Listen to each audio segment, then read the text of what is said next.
Kembali lagi di podcast Becek Babe Acen ketemu. Gokil. Mbaknya ikut ketawa yang barusan lewat. Oke. Ini emang sengaja nih aku bawa kita kemana nih Chan? Ini sih di dekat Jalan Legian. Aku lupa nih nama jalannya apa. Cuman ini di daerah Legian. Kalau yang nggak tahu mungkin pernah tahu lagunya. Ini di Kuta Rock City. Ya, waduh, harus gitu ya logatnya. Karena kita di native nih. Kayak Bobby nggak gitu deh. Masa? SID itu kan emang udah go internasional. Yes. Harus pakai logat internasional, bahasa internasional. Dengan kearifan lokal. Ya, kalau aslinya harusnya gini dong. Kudoro City melalilan melajah. Waduh. Aku nggak tahu loh kesana arahnya, sumpah. Itu aku udah siapin Karena seminggu tuh- lalu. Oh, latihan selama ini nggak tek-tek tuh nungguin kayak ngelatih melalilan melajah itu. Buat yang nggak tahu ya, kita awalnya nih kami berdua ada di Spotify. Ada di Spotify. Oke. Dengan namanya Podcast Becek. Terus kita memutuskan. Oke, tapi bukan akan- memutuskan, tapi akan- Babe nah. memutuskan. Ya betul, aku memutuskan. Aku kan owner nih, Oh iya, ya dia pemilik tunggal. pemilik tunggal, pemegang saham satu-satunya. Aceh nih ini penyiar magang. Ya, penyiar magang yang bisa di-kick kapan aja anyway. Jadi ya podcast tetap lanjut di Spotify versi audionya. Versi audio Nah, cuman kalau di YouTube kita namanya Becek On Cam on cam. karena ada kamera. Kalau nggak ada kamera, Podcast. Masa ada podcast ada videonya dibilang podcast? waduh, susah nih. Karena memang sebenarnya kalau ada videonya nggak podcast namanya, vlog. Nggak Vlog. sih?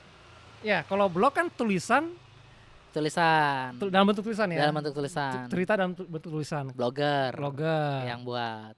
Ya, Terus kalau dalam bentuk video, dia vlogger, harusnya. ya, Vlog. yang bikin Atau vlogger. Ya, atau apalah.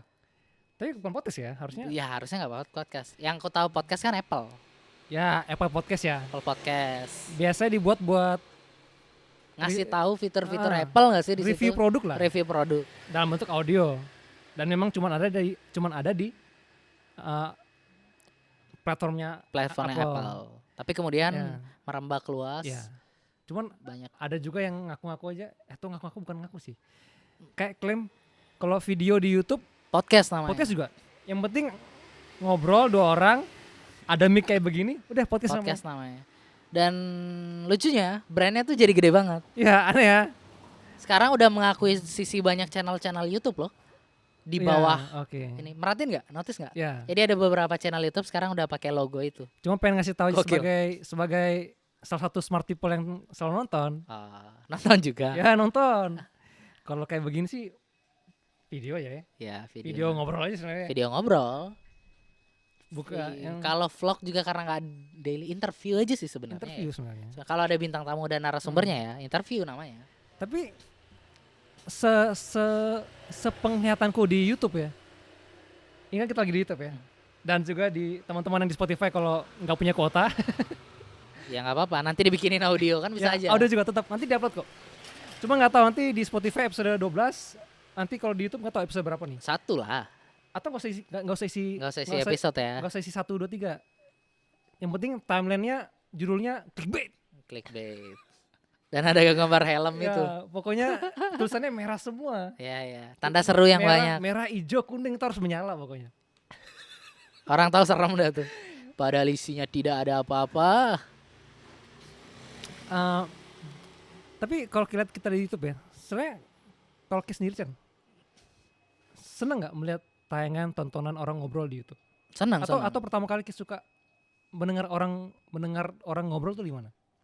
Dengar orang ngobrol pertama kali. Heeh. Kalau pertama kali justru dari radio. Kalau boleh jujur ya. Pertama iya. kali banget Oke. kan. Dengar interview penyiar bintang tamu, di situ baru kelihatan ngobrol. Oke. Gitu. Atau penyiar yang biasanya tandem berdua, dengar mereka ngobrol. Itu udah terbiasa dengan konsep itu. Pertama kali banget. Kalau aku dulu pertama kali radio sih mungkin karena di radio, aduh kok lupa ya. Di radio. Iya. Jangan nyambung dong. Stop di situ tolong. Aku suka terpancing nih. Iya, makanya Aku lupa nama penyiarnya. Cuma aku suka suaranya. Bukan karena dia Vito di Bali kan? cewek dong. Oh ya, skip dong. Kok referensinya cowok. Enggak, soalnya kadang ada cowok yang suka dengar suara cowok penyiar karena enak. Oh iya. Terlihat Cuman saat itu ngebasnya. waktu aku SMP, nama mungkin kita tahu kali ya, nama penyiarnya Pinky namanya. Hah? Pinky kalau nggak salah, aku kalau salah ingat ya. Aku lupa nama radio sumpah. Mungkin kalau ada yang tahu ya, radio di Bali deh pokoknya. Nah penyiar Pinky, aku suka dengar suaranya dia. Pinky. Cuman Radionya aja deh dulu gitu, biar gampang aku lupa ngetresnya. nama radionya. Oh susah kalau kayak gitu, kalau kayak juga nggak tahu nama radionya mah. Nah jadi aku suka dengar suaranya sih. Aku nggak suka, nggak terlalu interest sama apa yang diobrol karena rata-rata radio zaman itu emang lebih suka muterin lagu sih.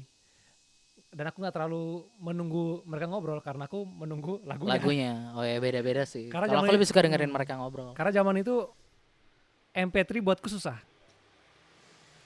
Tapi di periode mungkin 2016-an ya.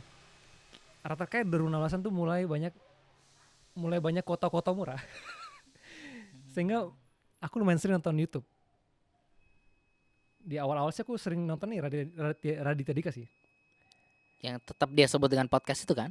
Enggak, waktu awal Raditya Dika tuh malah nggak pernah bilang dia Oh, podcast. maksudnya video-video pertamanya Video dia. pertama dia. Stand up yang awal-awal Ya, stand up kan. awal-awal justru mungkin kita dengar orang ngomong yang kita dengerin stand up. Stand up. Tapi untuk di luar stand up, Raditya Dika menurutku salah satu orang yang banyak membuat konten berbicara, entah sendiri atau dia Konten ngobrol lah vlog istilahnya. sebenarnya. Mereka bilang Iya. vlog ya zaman itu ya, 2015 mereka bilang kayak vlog deh. Datang ke rumah teman atau Iya, daily tempat vlog mereka, kan. ya. Dan aku waktu itu ngeliat Raditya Dika pertama kali. Habis itu Panji juga mulai dengan konten dia kayak edukasi dalam tanda kutip ya, ngobrolin sebuah topik, dia ngasih tahu. Tapi awalnya kan masih solo gitu sendiri, mereka kayak berbicara sendiri. Kalau kayak awal-awal gimana orang di YouTube, running YouTube? Justru kalau misalnya pertama kali nonton YouTube yang ngobrol, ya memang dia sih, Radit. Raditya. Karena memang aku referensinya juga lebih suka stand up kan gitu. Maksudnya suka nonton stand up comedy. Jadi nggak asing gitu loh dengan Raditya Dika, Panji dan kawan-kawan. Jadi ketika pertama kali ngeliat yang ngobrol memang Radit. Podcast yang kemudian belakangan dia sebut PORD itu kan, podcast Raditya Dika. Ya kan? Tapi itu belakangan Ya banget. belakangan banget gitu. Tapi awal-awal kan memang dia seperti yang kita bilang tadi buat konten ngobrol itu, dan aku nonton itu. Baru setelah itu ada si penguasa podcast YouTube saat Ya. ini. Tapi sebenarnya ya kita bicara Om Deddy sih. Ya kita Kayak semua orang juga ada dia tahu. nggak akan nonton kita sih. Ya. Walaupun aku pengen banget nanti suatu hari nanti cita-citaku sih diundang dia.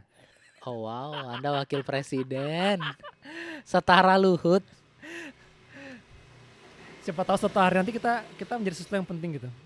Amin, amin. Aku sebenarnya agak aneh waktu Om Deddy tuh bikin podcast, karena menurutku sebelum dia bikin podcast pun dia udah sering bikin konten ngobrol sebenarnya. Kalau menurutku justru sebelum podcast yang booming ini kontennya dia bukan ngobrol, konten smart people. Ingat nggak Ki?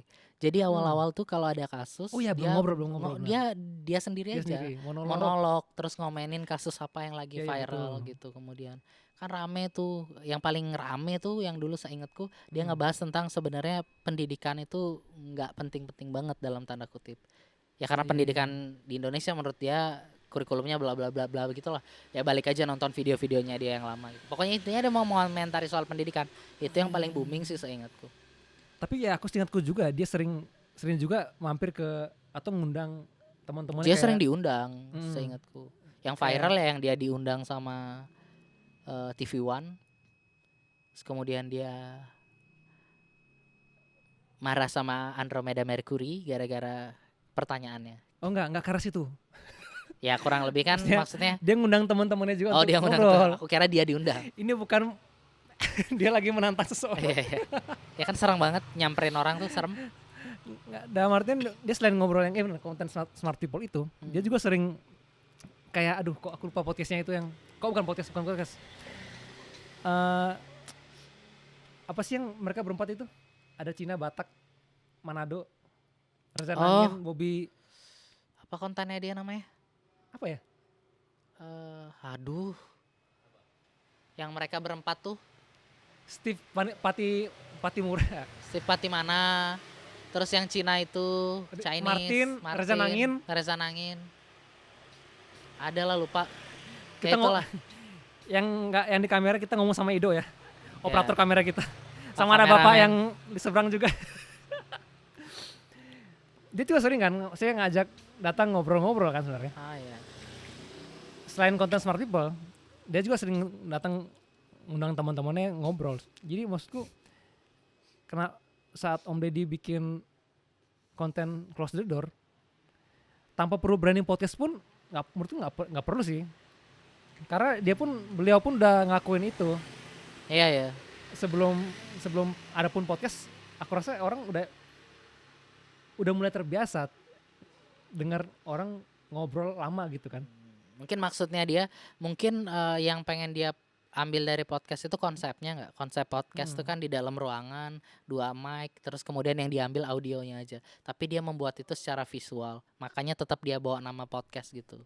Karena kalau konten ngobrol doang mungkin agak aneh kalau berdua di dalam ruangan kecil kan gitu dulu awalnya dia. Terus ada 2 mic. Kalau kontennya tanpa nama podcast, mungkin dia di sofa, di rumahnya kayak Soleh Solihun lah. Bisa di mana aja modal handphone. Ya. Kalau itu kan kita nggak bisa disebut podcast kan gitu.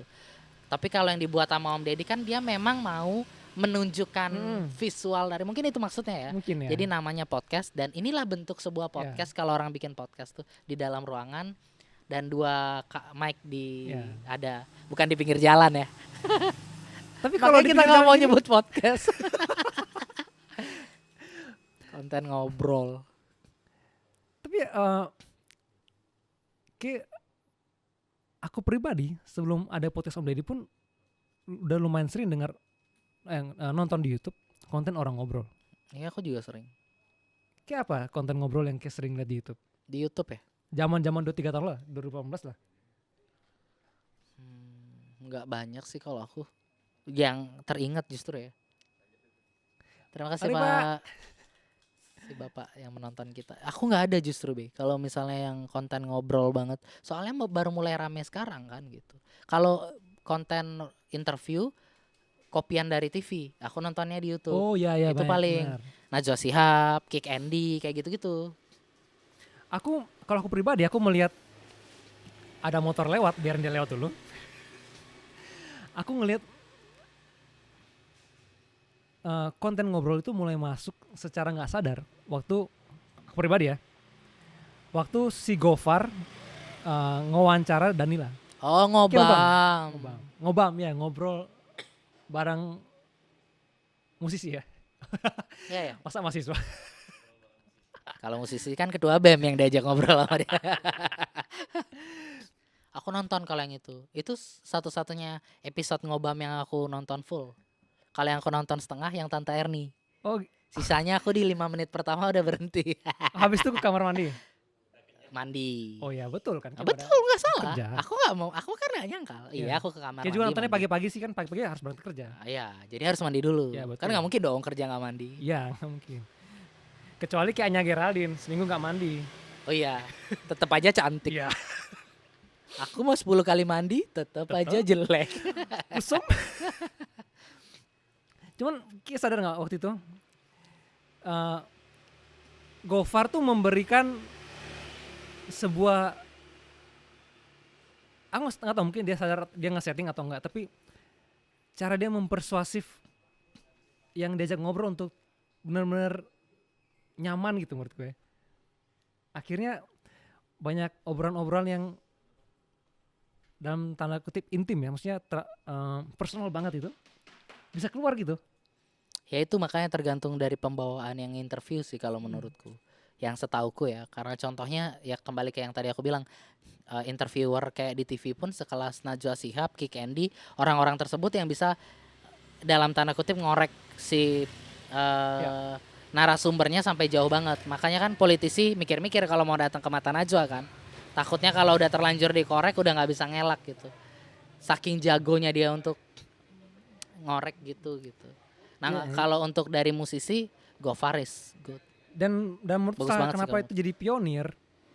Karena setelah itu menurutku podcast lahir menurutku. Yes, setelah itu kan mulai banyak. Aku tadi Dan Raditya Dika pun merubah namanya Ya, jadi menjadi podcast, PORD. PORD. Port itu kan, PORD. Kalau pork babi. Aduh, ini video lagi. Kalau aku keluarin ekspresi kan kelihatan ya. Nah, tadi kita sebelum kesini kan aku sempat googling kan Jan. Bukan Ah. googling sih, nyari timeline. Dan aku ngelihat videonya Gofar yang ngobam, sebenarnya ngobam itu udah lama banget dia Udah bikin. lama, udah banyak. Tapi yang booming pas Danila itu emang Iya, pecah. pecah Danila Karena emang Riyadis. Danilanya Dan- juga lagi Lagi booming in waktu banget. itu. Aku juga baru-baru Setelah tahu dia Oh ya, potongan videonya ya. dia bilang suka ngegambar, kok ngegambar. ngelukis. Kan itu waktu itu kontennya bercerita. Dia suka ngelukis. Oke, aku Tapi aku nggak pintar-pintar banget. Dia bilang gitu kan, kata-kata. Aku sih nggak pintar-pintar banget. Soalnya aku cuma bisa gambar tit itu gitu. Tit. iklan bentar ya. Iya, banyak. Kata Babe sepi jalan ini. Oh, tentu tidak. Kalau tadi pagi hujan nih makanya sampai siang baru syuting nih. Nah, dan mungkin kawin gitu kontennya. Satu orang yang bisa persuasif dan ngajak ngobrol orang itu seterbuka itu.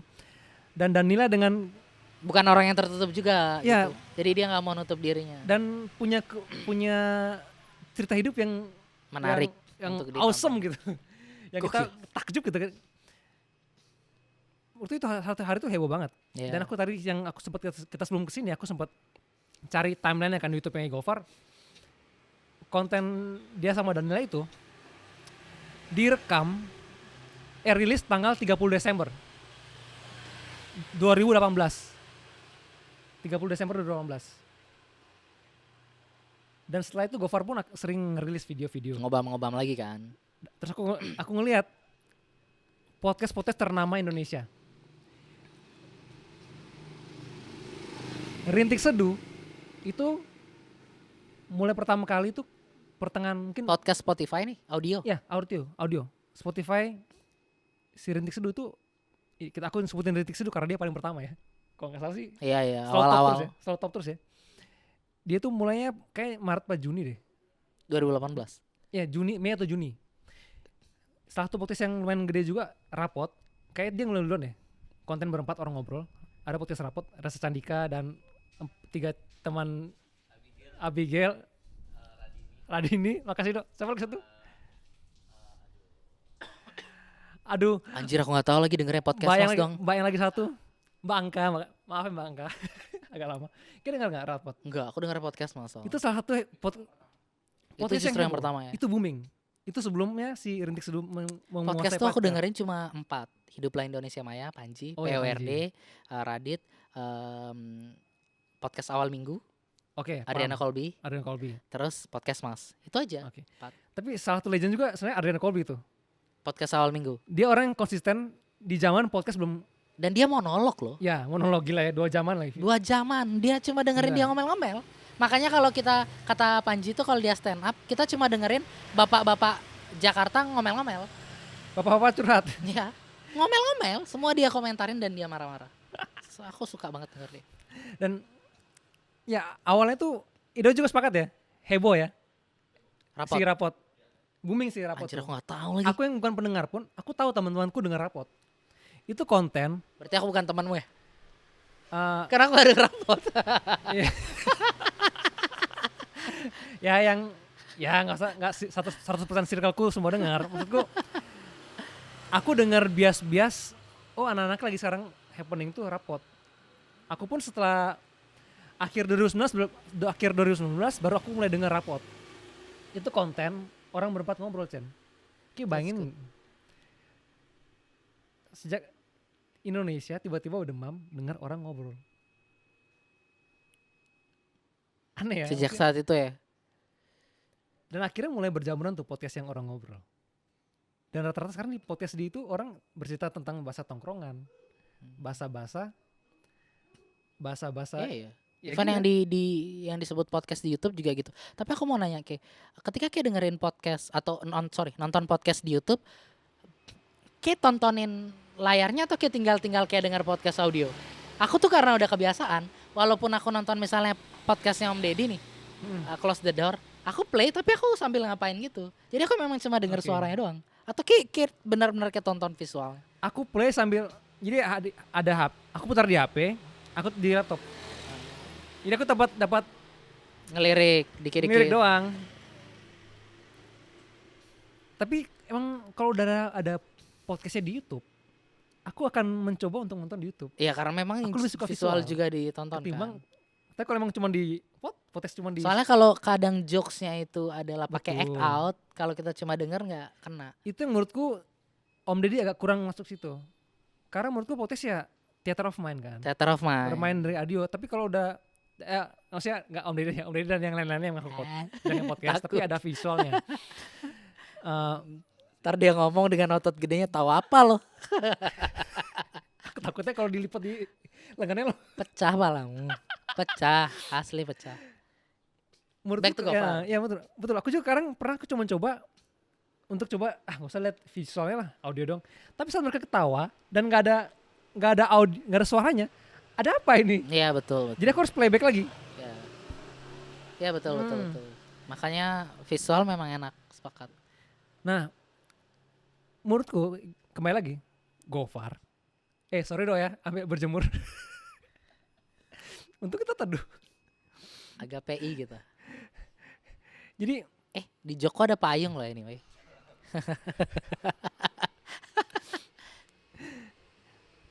nah jadi si Gofar. Gofar menurutku salah satu menurutku pionir yang membawa sebuah tatanan baru dalam dunia broadcasting menurutku. Materi apa yang dibicarakan, seberapa vulgar dan cara membawakan dengan gaya tongkrongan, menurutku dia pionir banget. Dan Iya betul, terkonsep. itu pun masuk ke YouTube TV menurutku. Mungkin nggak diadopsi secara penuh menurutku ya, tapi adalah bahasa-bahasa, maksudnya TV pun akhirnya melunak juga menurutku. Iya, setelah itu kan konsep itu juga dibawa ke TV Iya. pada akhirnya. Karena orang udah malas Lucu lah. ya? Bukan malas ya. Kalau kita kembali ke dulu kan, buka deh kuis-kuis zaman dulu deh. Waduh, apa? Family 100. Kan bahasanya kan baku banget ya. Siapa berani? Helmi Yahya. Iya kan? Anjir. Orang-orang punya suara yang wibawa lah. Betul. Sony Tulung. Ya. Tapi pas jadi Pak Mr. Tukul kayaknya nggak wibawa deh. Maaf ya Om Tukul. GWS Om Tukul. Ya semoga cepat sembuh. Ya lagi Kita Kita rindu tahu ya, empat case mata. Dia lagi sakit nih. Dari 4 mata yang aku suka tonton cuma Vega Darwanti ini. Cakep banget. Sorry man. Lanjut ke Gofar. Apa aku seperti Gofar? Tidak dong. sabar adek karena mau lewat sambil nahan ketawa dulu. Gojek mantap. Kan kelihatan ya motor-motor itu lewat kan? Dan ini aneh Iya. aku agak aneh. Saat kemarin Gofar kena kasus, ada yang ngomong gini, siapa Gofar? Iya ada kok artis Kayak- bahkan ya. Maksudku kalau yang teman-teman kemarin lihat kasusnya lah ya, aku kan suka aja menurutku komen tuh ada comment is the new post. Iya ada yang bilang siapa. Emang Gofar siapa gitu banyak banget. Jadi aku Bahkan di base-base daerah Bali pun banyak tuh yang komen Iya. kayak gitu. Karena menurutku selain postingan utamanya, menurutku komen-komen orang itu sebuah postingan yang Oh menarik. menarik. Kalau mau baca hiburan ya Ya, komentator netizen Indonesia tuh. aku Hiburan banget. lihat kan, lah ini nih orangnya biasa aja. Siapa dia? Kalau Ki pribadi, Ki kenal Gofar. Ya kenal dari justru aku nggak tahu kalau awalnya dia penyiar radio ya. Karena maksudnya ya memang beda daerah. Jadi kan aku kan dengerin radio tuh konvensional dari memang pesawat radionya benar-benar gitu, dari radionya benar-benar bukan dari streaming. Wah mahal dong kalau dari pesawat radio kan. Bukan pesawat itu. Oh kira terbang lagi kan makan waktu lagi. Susah sih enggak. tiling. Oke. Terus ya jadi gitu, jadi kayak dengerin radio secara konvensional. Jadi kayak streaming tuh aku nggak pernah. Jadi aku tuh nggak pernah dengerin radio luar. Kayak beberapa aku kayak mungkin salah satu orang yang suka dengerin radio luar lewat platform streaming. Kalau Ya. aku nggak. Jadi Gofar tuh nggak tahu aku. Bahkan pun aku belakangan baru tahu ternyata Desta tuh penyiar gitu. Baru tahu aku belakangan. Aku tahu dia dari klub Aktis doang. Penyiar gitu. kaula muda tapi udah tua. Ya. Jadi maksudnya bahwa nggak setahu itu. Tapi kalau penyiar-penyiar Bali cukup tahu lah aku gitu. Oke. Nah kemudian tahu Gofar itu dari Ngobam itu. Kan sempat trending yang sama Danila Klik. Baru aku tahu Oke. oh siapa Kita tahu Gofar. gara-gara training berarti ya. Dari Danila itu baru aku ngeliat oh ini orang namanya Gofar Hilman gitu. Setelah itu baru aku tahu oh dia Aku malah pikirnya, oh dia YouTuber yang sering wawancara musisi. Oke, ya. Belakangan baru aku tahu ternyata dia penyiar radio yang hits. Dia sama Surya gak sih? Terakhir sama Surya. Terakhir sama Tapi Surya sebelum kan? itu dia sama, aduh lupa namanya, Cici itulah. Cici juga, Ini Barens. bukan. 2 kali Maaf. tahu. Oh iya, kira ketawa. Aduh, padahal nggak pengen ketawa di pinggir jalan. Tapi lucu banget. Larasati. Bukan, Cici Kirana. Ya, Anjir, taunya Kirana Larasati. itu artis sinetron. Iya. Aduh, referensiku dari tadi, no. Aku sendiri tahu Gofar itu waktu nonton Sondrenalin Hmm. 2015. Ya dia nge-MC 2 tahun berturut-turut. Sendralin di sini. Ya di GWK. Oh, nggak tahu aku. Dia- Anyway aku nggak pernah nonton Sondrenalin, sedih Oke. banget ya. Padahal di Bali loh. Itu event. Dan sekarang udah nggak tahu kapan lagi ada. Sun. Semoga ya. Jadi aku pribadi sih ya tahu Gofar, oh MC. Hmm. Mulai tahu setelah berapa tahun nggak lihat dia, munculnya video. Aku pun baru mulai tahu Danila kan, dan kebetulan di YouTube muncul dan heboh. Oh ini, terus mulai aku juga mengikuti kan konten-konten ini. Emang terutama konten ngobam sih aku ngikutin. Habis itu ada Ari Lasso, Iya. David Naif, dan emang ya Baru itu setelah itu baru konsepnya dia di dalam ruangan gitu kan. dia Ya, rebranding lagi kayak Om branding Deddy. lagi kayak Om Deddy modelan. Dan ya aku harus bilang dia cara ngegali narasumbernya si musisi ya nggak ketemu di tempat lain. Bersama Om Soleh Solihun ya, Om Kang Soleh Iya, iya. Solihun. Tapi kayak benar cuman kayak tapi itu ngobrak deh sama Tante Erni. Iya, makanya aku nggak Bukan ngobam. saking aku nggak terlalu ngikutin, jadi aku Ah. nggak terlalu tahu bedanya gitu. Iya. Kalau yang bukan musisi ngobrak, Oh, ngobrol acak. oh, Ya oke. tapi kurang lebih Kalau Ngosmik? Wah, Ngosmik ngobrol soal musik ada ini. Makasih dulu dong. Terima kasih. Ada BAB Rokobai membahas Iya. musik. Bisa Lagi- di search di YouTube. Lagi Ngosmik. vakum 2 tahun. Nggak apa, nonton dulu yang episode Tapi soon pertama akan kedua.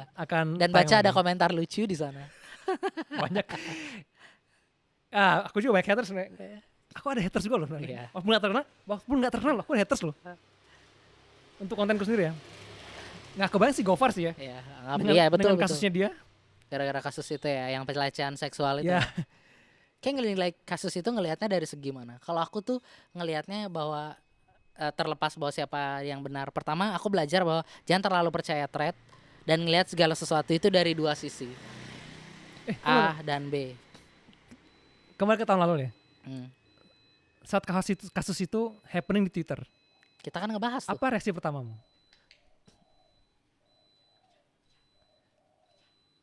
Hujan. Oke, sebentar tahan. Ada hujan.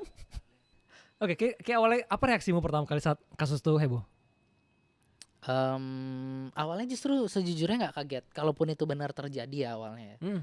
Bahwa maksudnya image yang di brand, entah itu sengaja di branding sama Gofar atau memang yang dari di branding sama orang-orang tentang dia gitu ya. Pikiran orang-orang. Pikiran orang-orang Oke. bahwa dia emang dalam tanda kutip tuh genit gitu loh orangnya. Oke. Jadi kemudian kalau di sebuah acara atau di bar gitu tiba-tiba dia melakukan hal seperti itu, jadi nggak kaget gitu. Akunya sih nggak kaget gitu. Tapi itu aku bilang tadi, seperti yang aku bilang tadi bahwa dari hal itu aku belajar bahwa nggak boleh ngelihat satu hal tuh dari satu sisi aja. Selain kita baca dari korban, kita harus dengar dulu apa dari pelaku. Hal itu benar apa enggak dan bla bla bla gitu. Pengakuan dia lah gitu. Terus kemudian jangan terlalu semata-mata percaya dengan hal yang viral atau thread kayak gitu. Kalau di Twitter ya. Terlepas Karena ini belum tahu. Ya karena itu kan memang pada akhirnya kita nggak tahu kebenarannya. Sampai hari ini pun menurutku belum ada kejelasan yang benar-benar 100% menurutku ya. Ya walaupun si korban udah Iya, minta iya. maaf kan. Tapi kan ya masih abu-abu aja gitu loh. Cuma kayak gini, kita kembali ke tahun lalu ya.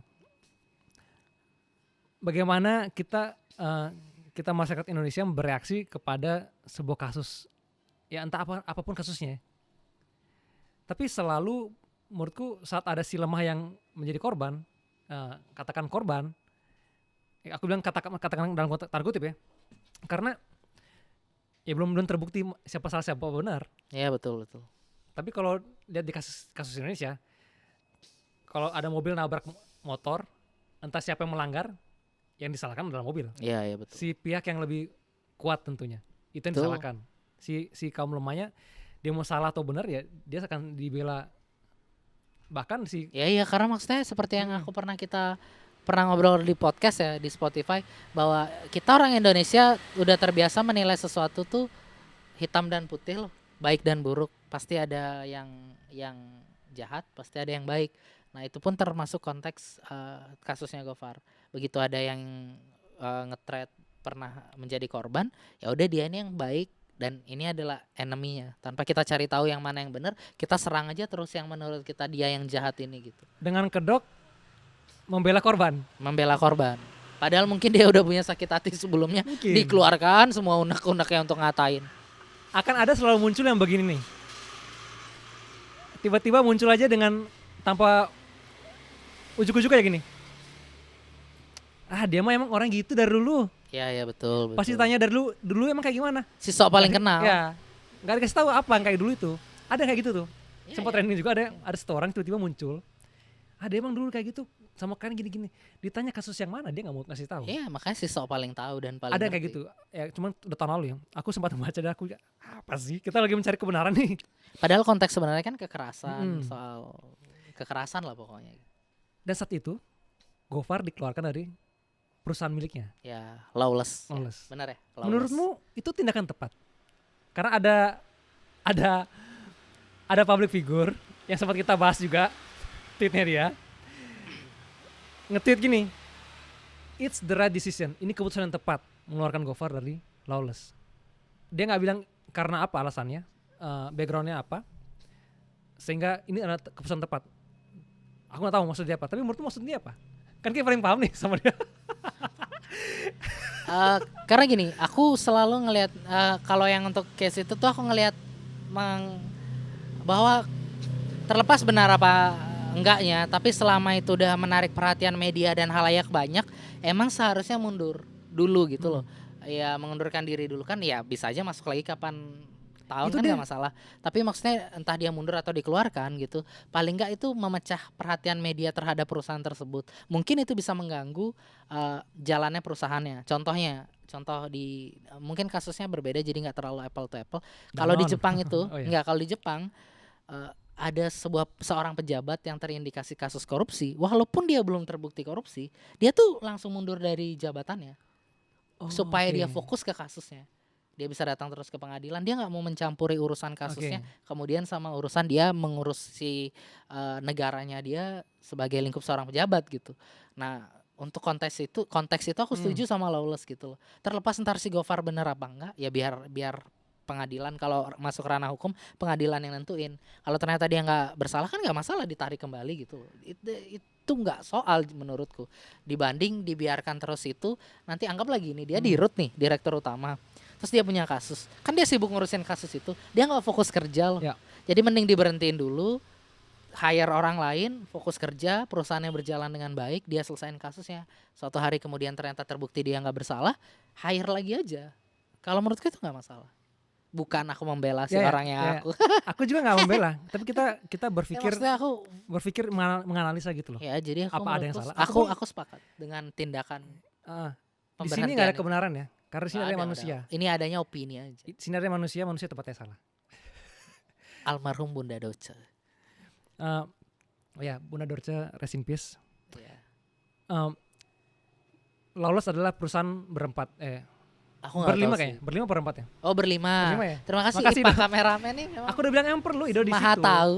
Dia harus ada narasumber juga di situ.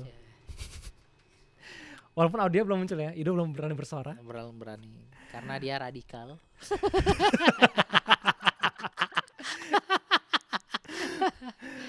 Berat. Si Gofar dalam perusahaan yang bersama teman-temannya. Oke. Andaikan ini kita beranalogi loh. Ini tepat atau enggak? Andaikan perusahaannya Gofar, dia sendiri doang nih. Dia presiden direkturnya.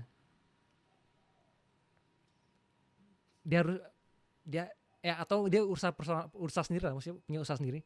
Apakah dia harus nutup perusahaannya dia? usaha dia. Misalnya dia punya usaha kayak tempat Kalau burger lah. nutup sih menurutku enggak, tapi menurutku yang kayak tadi aja supaya fokus dia Ya tunggu lu, dia kalau Gofar sendiri. ya itu udah maksudku. Heeh. Kalau ini bukan kan nggak ada yang mecat dia kan.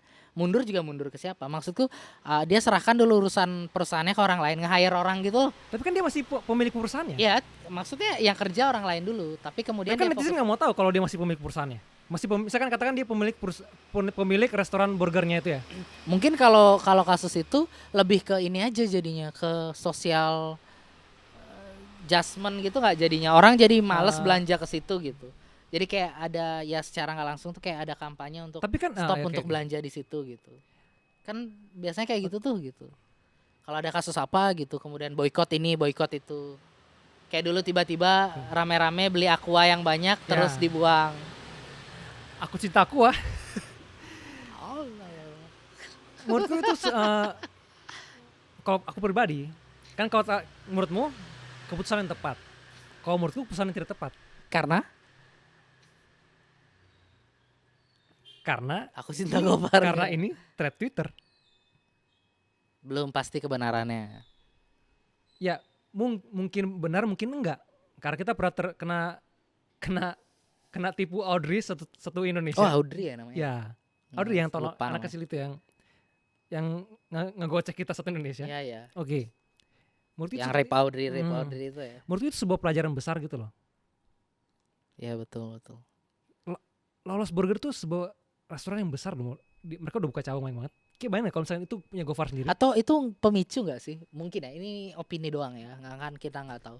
Mungkin di belakang tuh udah terjadi sesuatu gitu. Cuman nggak ada triggernya aja. Kemudian ketika ini menjadi trigger, ya udah gitu. Ini kalau aku nggak salah ingat ya. Tweet itu muncul tanggal 16 April. Dia dikeluarin tanggal 18 atau tanggal 19. Iya, memang terkesan buru-buru banget. Sangat kalau cepat waktu. loh. Meetingnya cepat banget terus mutusin. Kayak bayangin loh. That's key. Kayak dikeluarin dari perusahaan yang kayak bangun 1 dekade. Dari sebuah thread yang belum diselidiki dulu loh. Belum diselidiki loh, Chen. Ya itu udah maksudku tadi, terlepas benar apa enggak, bahwa mungkin Lawless tidak mau terbawa-bawa gitu loh sama arus rame ini. Karena kan entah itu thread atau apa, buktinya sudah viral kan. Perhatian publik udah banyak ke Gofar kan. Nah sekarang Lawless nggak mau ke bawah aja mungkin gitu. Ya makanya kita keluarin aja dulu biar perhatiannya semua cuma ke Gofar. Cuma menurutku agak bangke, Chen. Kalau kayak gitu kasusnya. Kalau aku lihat nonton di Om Deddy, kan dia bilang dia udah berusaha mencari jalan biar ketemu nih.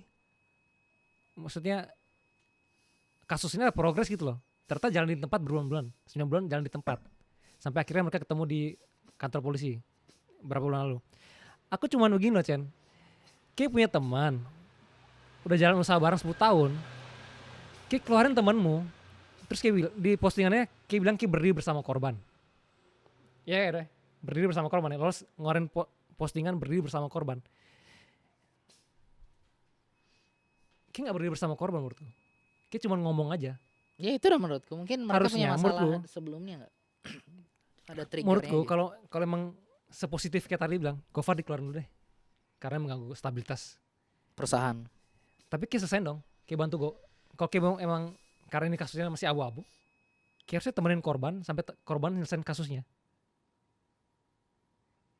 Kalau kayak sebagai partner usaha punya niat baik ya. Dan juga sebenarnya itu katanya Gofar sih teman-temannya dia.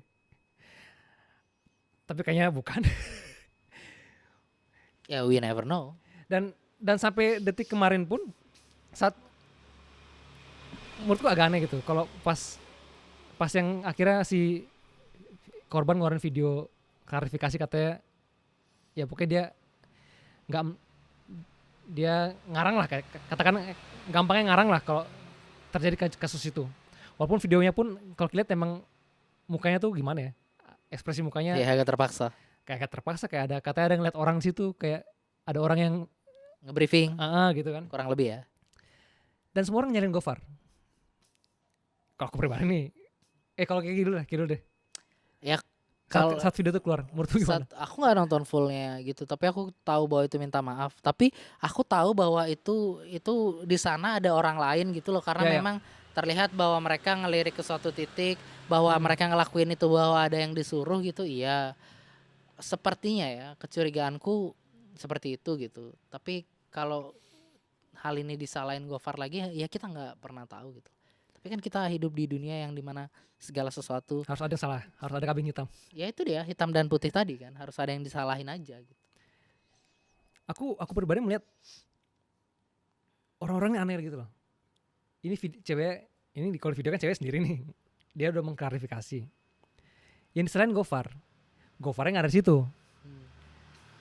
Maksudku kalau emang Lawless dan teman-teman public figure dan teman-teman Indonesia yang udah campaign berdiri bersama korban dan bukti nyatamu berdiri bersama korban cuman bilang Gofar ada di situ dan Gofar maksa dia untuk buat klarifikasi.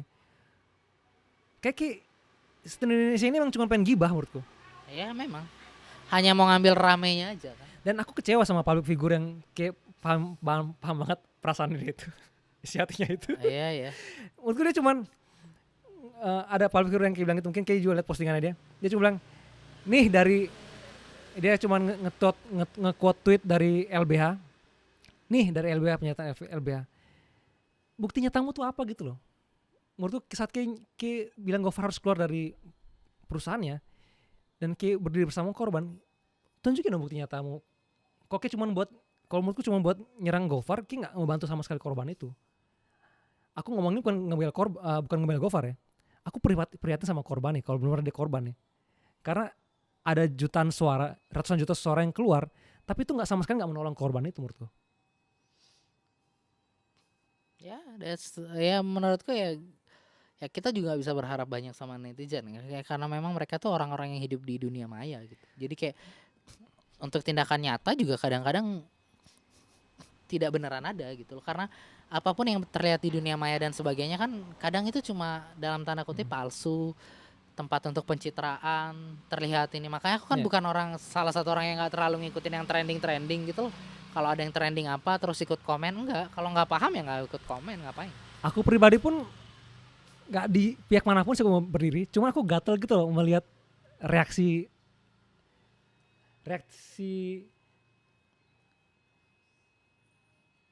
kok kita jadi freeze jadi dead air. Dok, ini loh bikin kita bengong. Aku tadi bingung, Edo ngomong apa tapi gak ada ngomong, tapi dia HP-nya waduh. Dia ngasih apa kalau di TV tuh? Iya. Oh signboard. Ya. Sebelum masuk ke clue-nya Edo ya. Mataku gak kelihatan minus anyway. Oke, gak bisa baca itu. Kecil banget.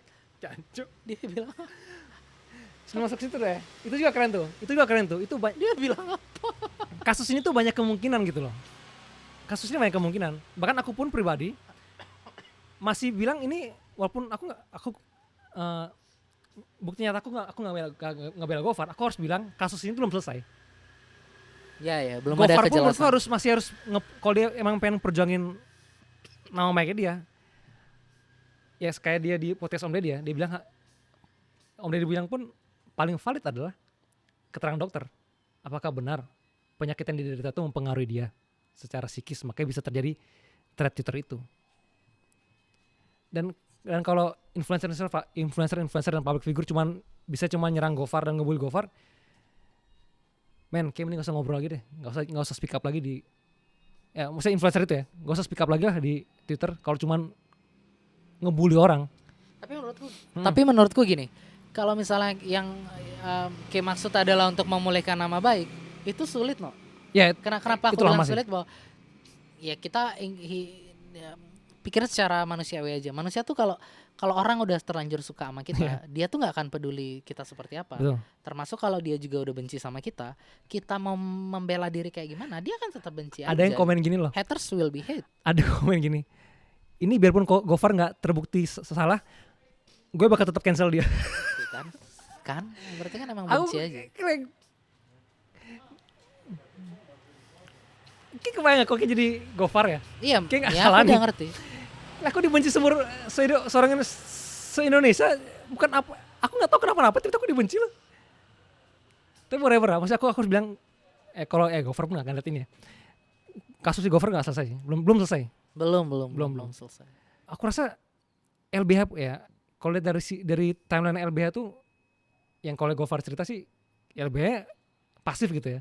LBH dan Komnas Perempuan pasif gitu. Aku tuh berharap banget loh orang-orang besar yang kemarin bilang berdiri sama korban, Lawless dan public figure itu, mereka tuh punya power gitu loh untuk bantu korban. Bahkan setelah korban klarifikasi, mereka nggak percaya dengan apa yang dikatakan korban. Kalau emang Ki nggak percaya dan Ki rasa dia ditekan, Ki gunain dong powermu, nggak cuma di media sosial, benar powernya tamu loh. Kok emang care? Nggak ada untungnya buat mereka, Be. Mereka kan orang hidup dari engagement kan. Aku cuma bilang itu sebagai manusia seperti itu. Kalau mereka rasa emang itu seperti yang Ki bilang itu ya sudah. Iya. Cuma aku perlu nyampein itu loh.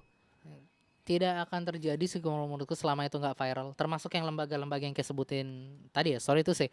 Kalau nggak viral tuh nggak cepat apa sih Ya, di negara kita yang harus kalau viral nggak ya. harus viral dulu baru cepat ditanggepin itu lembaga apapun deh dari pemerintah gitu. Ya sorry itu sih. Tapi iris waris kan gitu kayak kalau viral baru cepat diurusin. Kalau entar viralnya lama-lama hilang kasusnya kan stuck. Mau 9 bulan setahun. Ya, aku takutnya juga sih. Banyak kasus kan. Banyak. Kalau udah nggak viral udah nggak. Aku tadi bilang ini banyak kemungkinan. Gofar udah melakukan satu langkah ya. Cewek udah satu langkah buat Riyad. Gofar satu langkah masuk ke ketemu di Polda ya. Sampai akhirnya ceweknya punya satu langkah lagi buat video klarifikasi. Yang banyak yang bilang kayak film Penyalin Cahaya. Karena ceweknya diintim. Kira nonton belum film Penyalin Cahaya? Nope, nggak pernah. Aku juga belum sih. Cuma kurang lebih tentang kekerasan seksual dan cewek dipush, ditindas buat bikin pengakuan kalau dia ya Nggak diapa-apain. Nggak diapa-apain. Aku pribadi ini aku bilang aku nggak mau minyak siapa tapi aku pun di Twitter pun aku cuma mengungkapkan keresahanku loh dengan netizen ini, bukan si terduga pelaku dan terduga korban, tapi gelisahku loh melihat netizen ini dan udah berulang-ulang gitu. Nah aku pribadi menunggu kejelasan sih. Ini seperti siapa yang salah siapa yang benar. Kalau menurutku akan lama sih, nggak akan sampai pada nanti siapa yang salah siapa yang benar. Gitu. Selama udah nggak viral akan stuck di situ aja case-nya. Ya. Karena perhatian nanti kan akan pindah ada yang viral lagi, pindah lagi ke situ, ada yang viral lagi. Dulu pun banyak yang kena kasus, sekarang udah banyak yang berdamai sama dia ya. Iya. Tapi ternyata perilaku ini nggak cuma di Indonesia sih. Di luar Perilaku apa nih? Perilaku saat ada mobil besar, mobil kecil, saat ada salah dan benar, ada korban dan pelaku, tanpa mengetahui siapa yang benar, siapa yang salah secara valid, ternyata di luar negeri pun begitu. Perilaku membuli ya. Iya makanya kan manusia suka melihat dari hitam dan putih. Ini si yang ini eneminya, yang ini korbannya. Gitu. Bahkan nggak cuma Gofar yang harus kehilangan perusahaan. Roman Abramovich pun pemilik Chelsea harus ngejual klubnya. Karena tekanan dari media ya? Atau? Tekanan dari pemerintah Inggris kalau nggak salah ya. Kayaknya ya. Soalnya ini malah terbalik nih. Berarti dia nggak ngelepas tuh secara sukarela? Nggak tahu ya. Tapi agak terbalik. Kalau luar yang di kasusnya Roman Abramovich ini, banyak rakyat sepak bola, netizen sepak bola, yang support mungkin enggak, tapi punya rasa sayang gitu melihat Roman Abramovich melepas klubnya. Kalau menurutku, aku pribadi pun dari banyak pemilik klub di sepak bola, Abramovich salah satu favoritku sih. Menurutku dia salah satu pemilik klub yang mencintai klubnya. Yes, kalau itu aku sepakat. Kalau itu sepakat, no debat. Kok ketawa dong? Jangan, ya sudah lah, jangan kesana arahnya dong. Memang susah sih. Kalau aku juga pengen pemilik klub cuma nyari untung dong itu. Gimana ya? Nanti aku rasis lagi kalau nyebut negaranya. Tapi emang. Tapi kayak menyayangkan gak Roman Abramovich? Iya, dia salah satu pionir orang yang memang jor-joran dengan duitnya untuk sepak bola. Yang benar-benar dia pengen klub yang dia miliki itu prestasi, benar-benar prestasi. Tapi aku gak sepakat kalau jor-joran. Dua Manchester juga jor-joran. Tapi pemilik klubnya nggak pernah kelihatan. Dua Manchester. Iya. Aku nggak sepakat kalau kayak nyebut Manchester yang satunya jor-joran. Wah. Jor-joran. Coba dong dihitung kalkulasinya nanti. Makanya aku bilang kayaknya Ki nggak tahu faktanya. Dia ngeluarin duit itu bukan uangnya dia. Jadi dia ngeluarin dana yang besar, tapi kemudian dana itu menjadi hutangnya Manchester United. Jadi bukan seperti yang dilakukan kan Abramovich. Tapi dana ya maksudnya gini. Kalau Abramovich tuh ngeluarin duit, tapi itu dari kocek pribadi. Jadi Ki mau beli pemain apa aja itu duitnya dari aku. Tapi si Glazer bangsat ini, siapa nih? Klub siapa?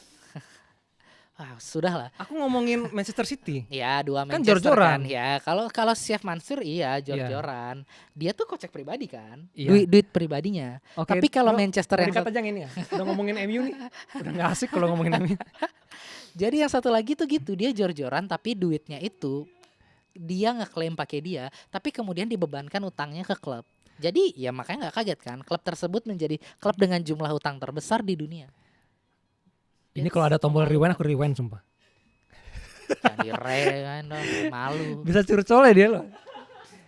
Padahal bisa cuma tipis-tipis aja lah kayak nyambungin. Ya, apa-apa. Kayak bantah dikit bisa loh. Karena aku udah bilang. Harusnya bantah banyak. Kalau udah masuk ke sana tuh susah. Harus dibantah banyak loh. Padahal cuma bisa aja dibantah dikit. Kalau kamu bilang kayak bilang jor-joran tuh aku nggak sepakat. Karena emang enggak.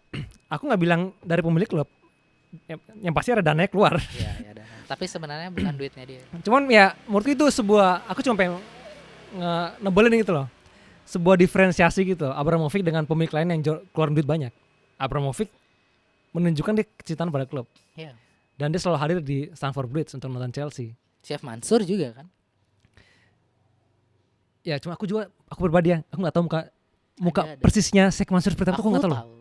Pemilik klub yang aku tahu mukanya banget aku mukanya waktu Aguero habisnya tak gol, ingat? Aku cuma ingat muka Aguero sumpah. Ya ampun, muka senangnya si pemilik klub. Bahagia banget kan dia tuh, kegirangan. Ya nggak usah sakit hati lagi, kayak curhat lagi cu. Enggak curhat, bilang doang. Udah itu menit 92 Aguero tuh udah lah. Jangan dibahas makanya. Aku ngebahas Abramovich loh. Stock City-nya. Aku ngebahas Abramovich. Ya itu, jadi aku ya kita semua sedih lah dengan kepergiannya. Itulah. Maksudnya menurutku mungkin di mayoritas pendukung sepak bola, entah dia klub lain pun, mungkin pemilik klub lain yang dia tahu mukanya Abramovich. Se-lovable itu menurutku orang itu. Iya betul. Bahkan di saat dia mau jual klubnya, banyak orang yang the best boss, ya segala macam kan. Banyak yang sedih. Klub-klub rival pun sedih juga. Karena maksudnya dia membuat Chelsea itu menjadi klub besar gitu loh, dibanding dulu hanya klub semenjana aja gitu. Bukan besar lagi, maksudku powerful menurutku. Powerful kan terakhir. 2 kali champion.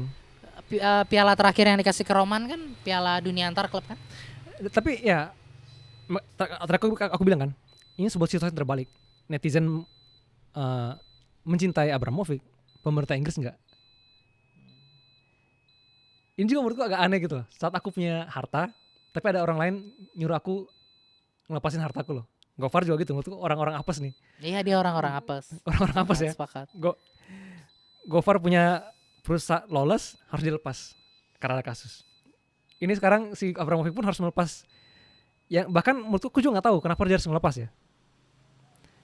Kita nggak tahu lah. Tekanan mungkin ya. Jadi dari media, mungkin dari media Inggris kan salah satu media yang serem kan di bacotnya di negara ini tajam banget. Menurutku sama gitu. Gofar masih abu-abu kasusnya. Abramovich pun aku pribadi. Kalau Abramovich bukan hanya sekedar abu-abu itu hanya karena dia punya kedekatan pertemanan yang sebenarnya nggak ada urusan banget gitu.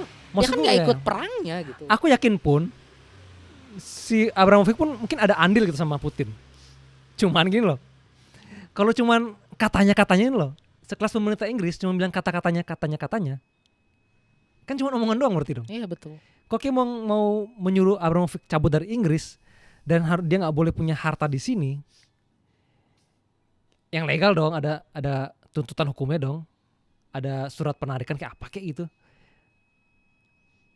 Ya aku merasa aku pun nggak tahu ya gimana serumit apapun kasusnya Rusia sampai Abramovich harus ngelepas itu dan pemerintah Inggris harus nge-push Abramovich.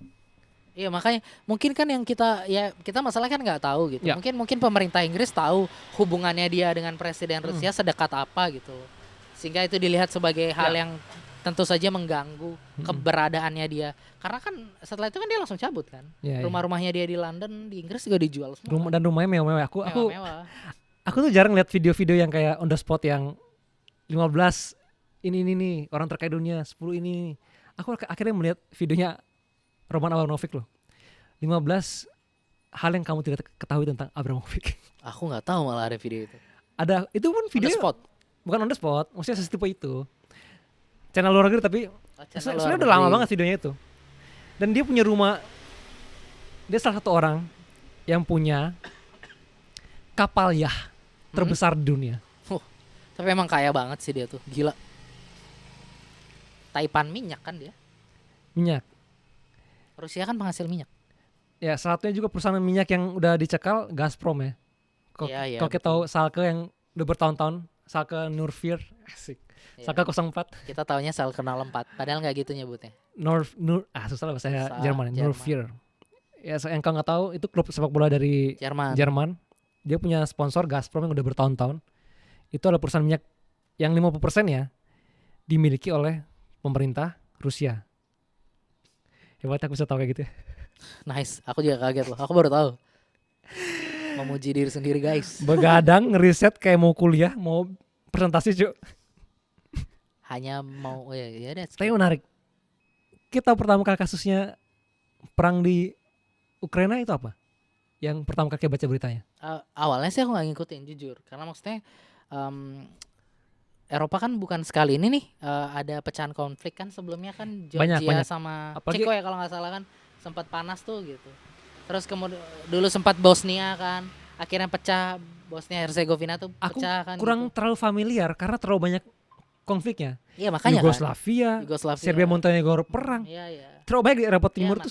makanya dari situ aku nggak terlalu ngikutin. Oh Ukraina, Rusia ya sudahlah gitu. Terlalu banyak lah kekerasian duniawi di Ya, kekerasan duniawi. Eropa Timur. Tapi kemudian begitu aku pertama kali akhirnya tertarik untuk baca adalah karena memang ternyata ini konflik sejarah gitu loh. Jadi ketika udah, karena aku suka sejarah, jadi ketika larinya, oh ini konflik Aku sejarah. juga, aku gak mau kalah. Oh ya udah, nggak apa-apa, aku nggak mau bersaing.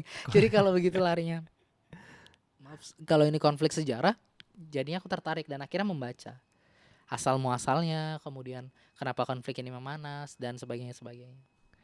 Aku awalnya cuma tahu gini, ada akun Twitter di Hah? sebenarnya akun bola, cuma dia mengkaitkan konflik yang terjadi di masyarakat sama konflik di sepak bola kan. Kebetulan kota Donbas itu yang lagi ada perang dan ada Kiev, ya Kiev ibu kotanya Ukraina. Donbas ini yang berbatasan langsung dengan Ukraina juga sih berbatasan langsung dengan Rusia ya. Tapi yang di moncong timurnya Rusia ini kota Donbas. Itu konflik pertama pecah di situ tuh, yang baru-baru ini ya. itu yang benar-benar deket banget sama Rusia. Itu ada klub Shakhtar Donetsk. Oh Shakhtar Donetsk tuh dari Yang- sana. Ya, ternyata dari situ. Aku pikir Shakhtar Donetsk itu klub Rusia loh. Ternyata Ukraina. Ukraina emang. Karena aku taunya Ukraina di Dinamo Kiev klub ya. Ya. Nah, si podcast di Twitter ini akunnya podcast Retropus, kita nggak ya? Tahu Retropus. Nah, dia bikin lah artikel gitu ngebahas konfliknya sampai berujung ke kota Donbas. Ternyata kandangnya itu. Shakhtar Donetsk. Mereka ini salah satu, aku kasih kredit sih ke Retropus ya. Mereka bisa membawa budaya-budaya pop culture nyambung ke sepak bola. Aku juga kaget kok artikelnya bahas tentang Rusia tapi akhirnya ujungnya ke sepak bola. Nice, that's good. Itu gitu keren sih. Tim risetnya bagus. Ya. Aku pun awalnya kayak juga. Oh, ternyata ada konflik Iya ya, awalnya nggak terlalu ngikutin. ini. Aku juga gak ngikutin. Tapi karena kayak bagus dibahas. Iya. Tapi belakangan akhirnya kan jadinya rame kan, karena ada isunya bakal pecah ke Perang Dunia Ketiga, bla bla bla bla bla. Nanti ada hubungannya sama Indonesia ya. Jadi akhirnya tertarik dan rame kan. Mau nggak mau akhirnya ngikutin dan baca. Apa yang pertama kali kulik dari kasus Rusia Ukraina? Yang pertama sejarahnya, kenapa Rusia segitu nggak maunya kalau Ukraina tuh gabung NATO. Dan kemudian aku baca tentang di mana aja sih NATO tuh pergerakannya NATO itu.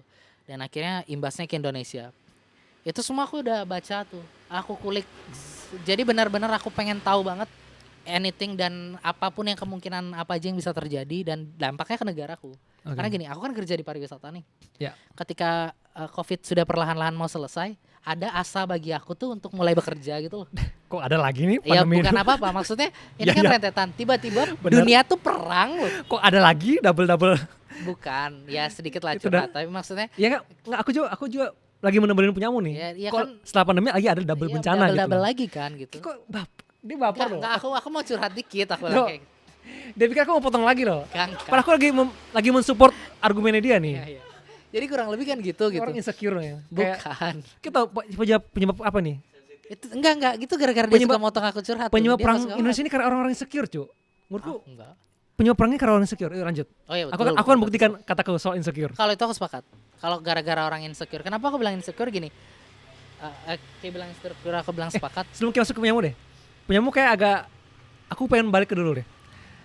Aku pengen ngasih sejarah yang aku pun baru tahu beberapa hari lalu ya.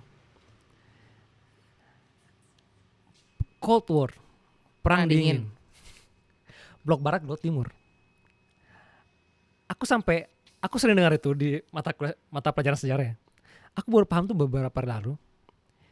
Aku pikir Blok Barat, Blok Timur itu cuman seperti istilah aja. Enggak beneran ada orang-orangnya. Dalam artian cuman Amerika itu barat, Rusia itu timur. Dalam artian ya cuman istilah aja untuk membedakan dua orang ini gitu loh, dua negara ini. Tapi ternyata itu literally. Nyata-nyata memang dimulainya perang dingin saat Jerman dibagi Jerman Barat, Jerman Timur. Oh yang pernah kayak nge-tweet kemarin. Ya aku nge-tweet kemarin. Oke. Dalam pikiran bodohku nih ya. Oh Jerman tuh dulu itu Jerman perang saudara. Makanya mereka terbelah Jerman Barat, Jerman Timur. Enggak, bukan itu. Oke, iya kan? Jadi kalau ada yang sama-sama kayak aku nih ya, yang taunya kalau dulu ada Jerman Barat, Jerman Timur karena mereka perang saudara, enggak. Dan lebih Oke. Ternyata aku baru tahu di Jerman Barat setelah Perang Dunia Kedua dikuasai Amerika, Ya bagi dua. Prancis, Inggris, dan Jerman Timur dikuasai Rusia. Ya enggak, Rusia, USSR. Ya Uni Soviet. Uni Soviet. Dan kita orang yang lebih bego lagi nih. Itu tadi udah bego ya. Ada yang lebih bego lagi. Tembok Berlin memisahkan Jerman Barat, Jerman Timur. Ya. Aku pikiranku nih, kan Jerman Barat nih, Jerman secara satu negara full nih. Aku berpikir dibagi dua gitu. Temboknya. Dari Jerman atas paling utara sampai bawah itu dibagi dua. Ternyata Berlin itu kan namanya tembok Berlin ya. Tapi pikiranku adalah itu tembok yang memisahkan Jerman Barat dan Timur. Aku berpikir Berlin itu ada di tengah-tengah Jerman Barat, Jerman Timur. Jadi dia pas tuh ngebelah di tengah-tengah. Emang enggak? Ternyata enggak. Berlin adanya di Jerman Timur. Kayak bayang nggak? Sebuah negara udah di belah dua nih, Barat Timur. Terus ibu kotanya lagi di belah Jerman Barat Jerman. Timur. Tapi di daerah Jerman Timur. Di daerah Jerman Timur. Kayak simbolik aja sebenarnya itu. Ya. Makanya kalau inilah pentingnya belajar sejarah ya, nggak setengah-setengah ke aku ya. Ya Dok ya. Ya. Gede sih. Kalau nggak tertarik sih nggak masuk. Tapi aku seseorang yang suka sejarah. Cuman Kalau kok ternyata kebaca. pemahamanku nggak sesampai itu. Mungkin juga netizen yang Loh, yang sekarang mungkin- dalam tanda tunggu, kutip tunggu, memilihkan tunggu, antara. selesai. Mungkin juga netizen yang agak nyeleneh di komen di Twitter, di Nah itu maksud media sosial. gue. Mungkin kayak aku juga pemahamannya nggak nyampe. Makanya Makanya juga, tahu sejarahnya. makanya aku juga berpikir kalau sekarang ini aku berpikir kalau aku nggak nyampe, jangan komen deh. Ya makanya kan aku Apalagi- bilang tadi kan kalau aku nggak terlalu paham aku nggak berani mending komen, netral, kan. mending netral, Yes. Retweet aja. mending netral di tengah, nggak ngebela siapa, nggak nyerang siapa, mending begitu. Kalau nggak tahu banget gitu. Iya betul. Takutnya ternyata nanti salah kan. Oke terus Ki. Ya Terus itu ya? aku ngulik karena begini. Karena aku kan memang suka banget baca sejarah gitu. Entah sejarah negara kita sendiri Indonesia atau sejarah luar gitu, perang dingin apa. Kadang di Netflix itu kan juga kadang dibahas tuh Ya. tentang World War II tuh dibikin dokumenter. Nonton juga gitu. War Kadang- War. Ya, War. World War. World War yang kedua. Ya kan Ya. baru 2 ya. Semoga Ya. cuma 2. Kok baru 2? Semoga cuma 2. Cuman dua. Cuman 2 gitu. Jadi dibahas di Netflix jadi aku nonton juga. Karena gini, kenapa aku tuh agak berbeda pandangannya sama teman-temanku yang lain yang seperti kayak bilang tadi. Mungkin mereka nggak terlalu paham sejarahnya.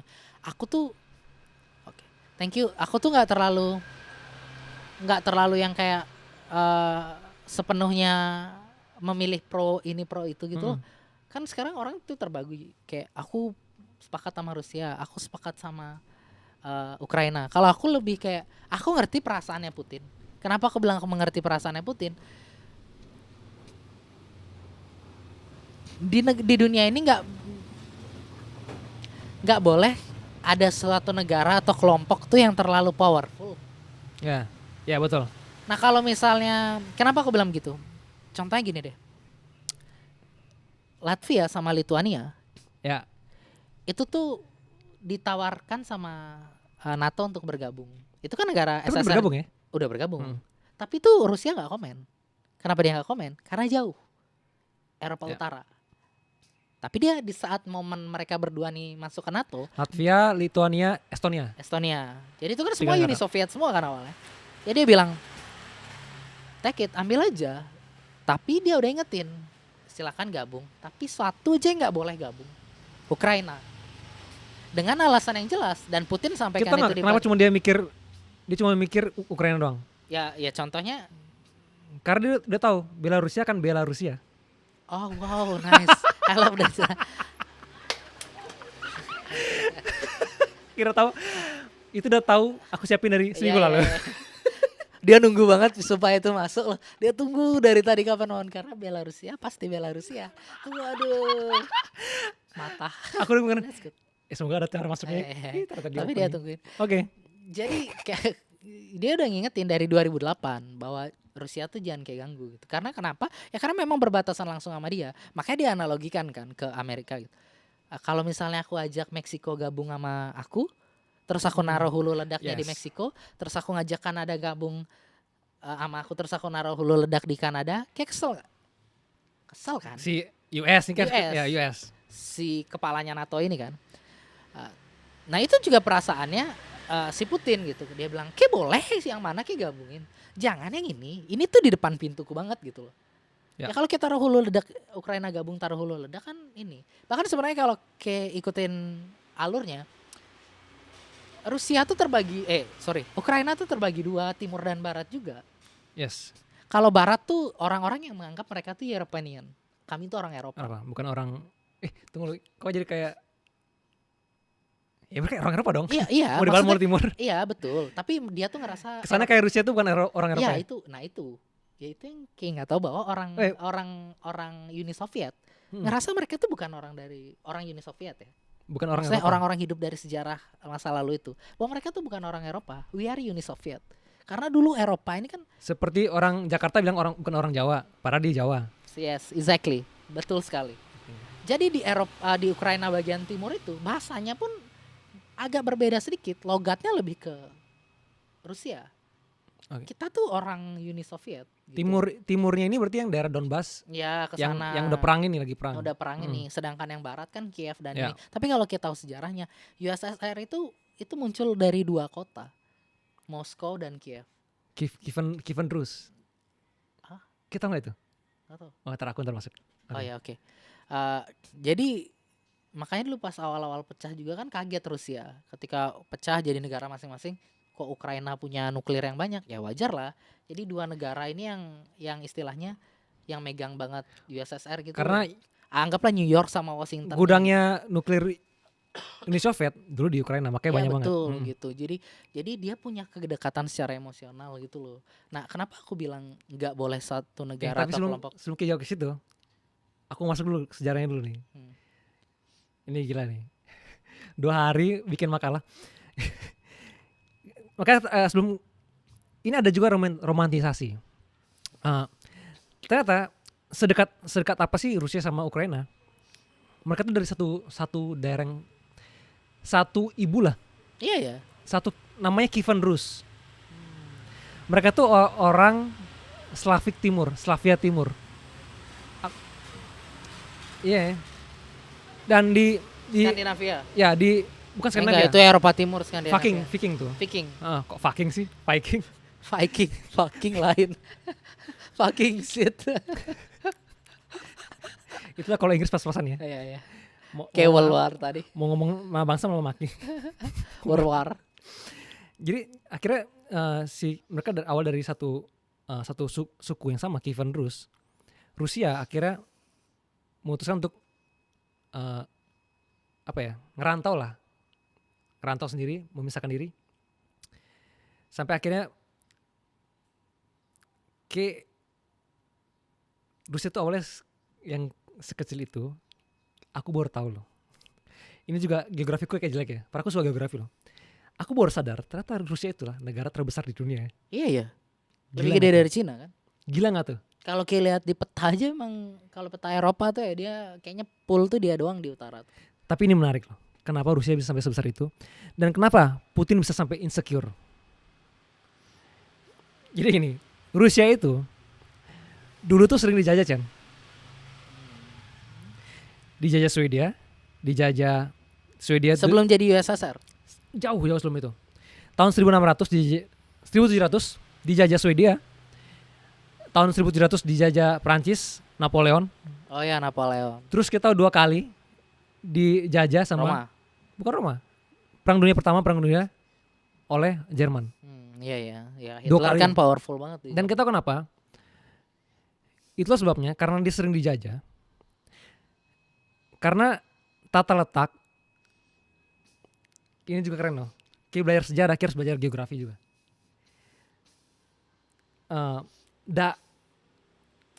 Areanya Rusia itu daerah yang mudah diserang musuh.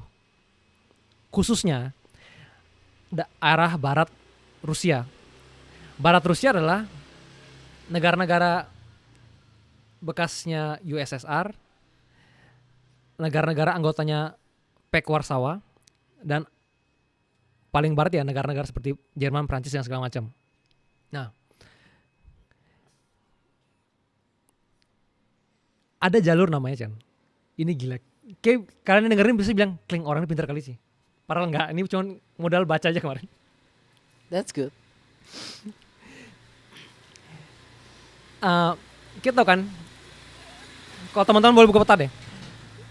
Dari Jerman bagian utara, Jerman timur bagian utara, melewati Lithuania, Estonia dan segala macam, itu namanya North European Plain, dataran rendah Eropa bagian utara.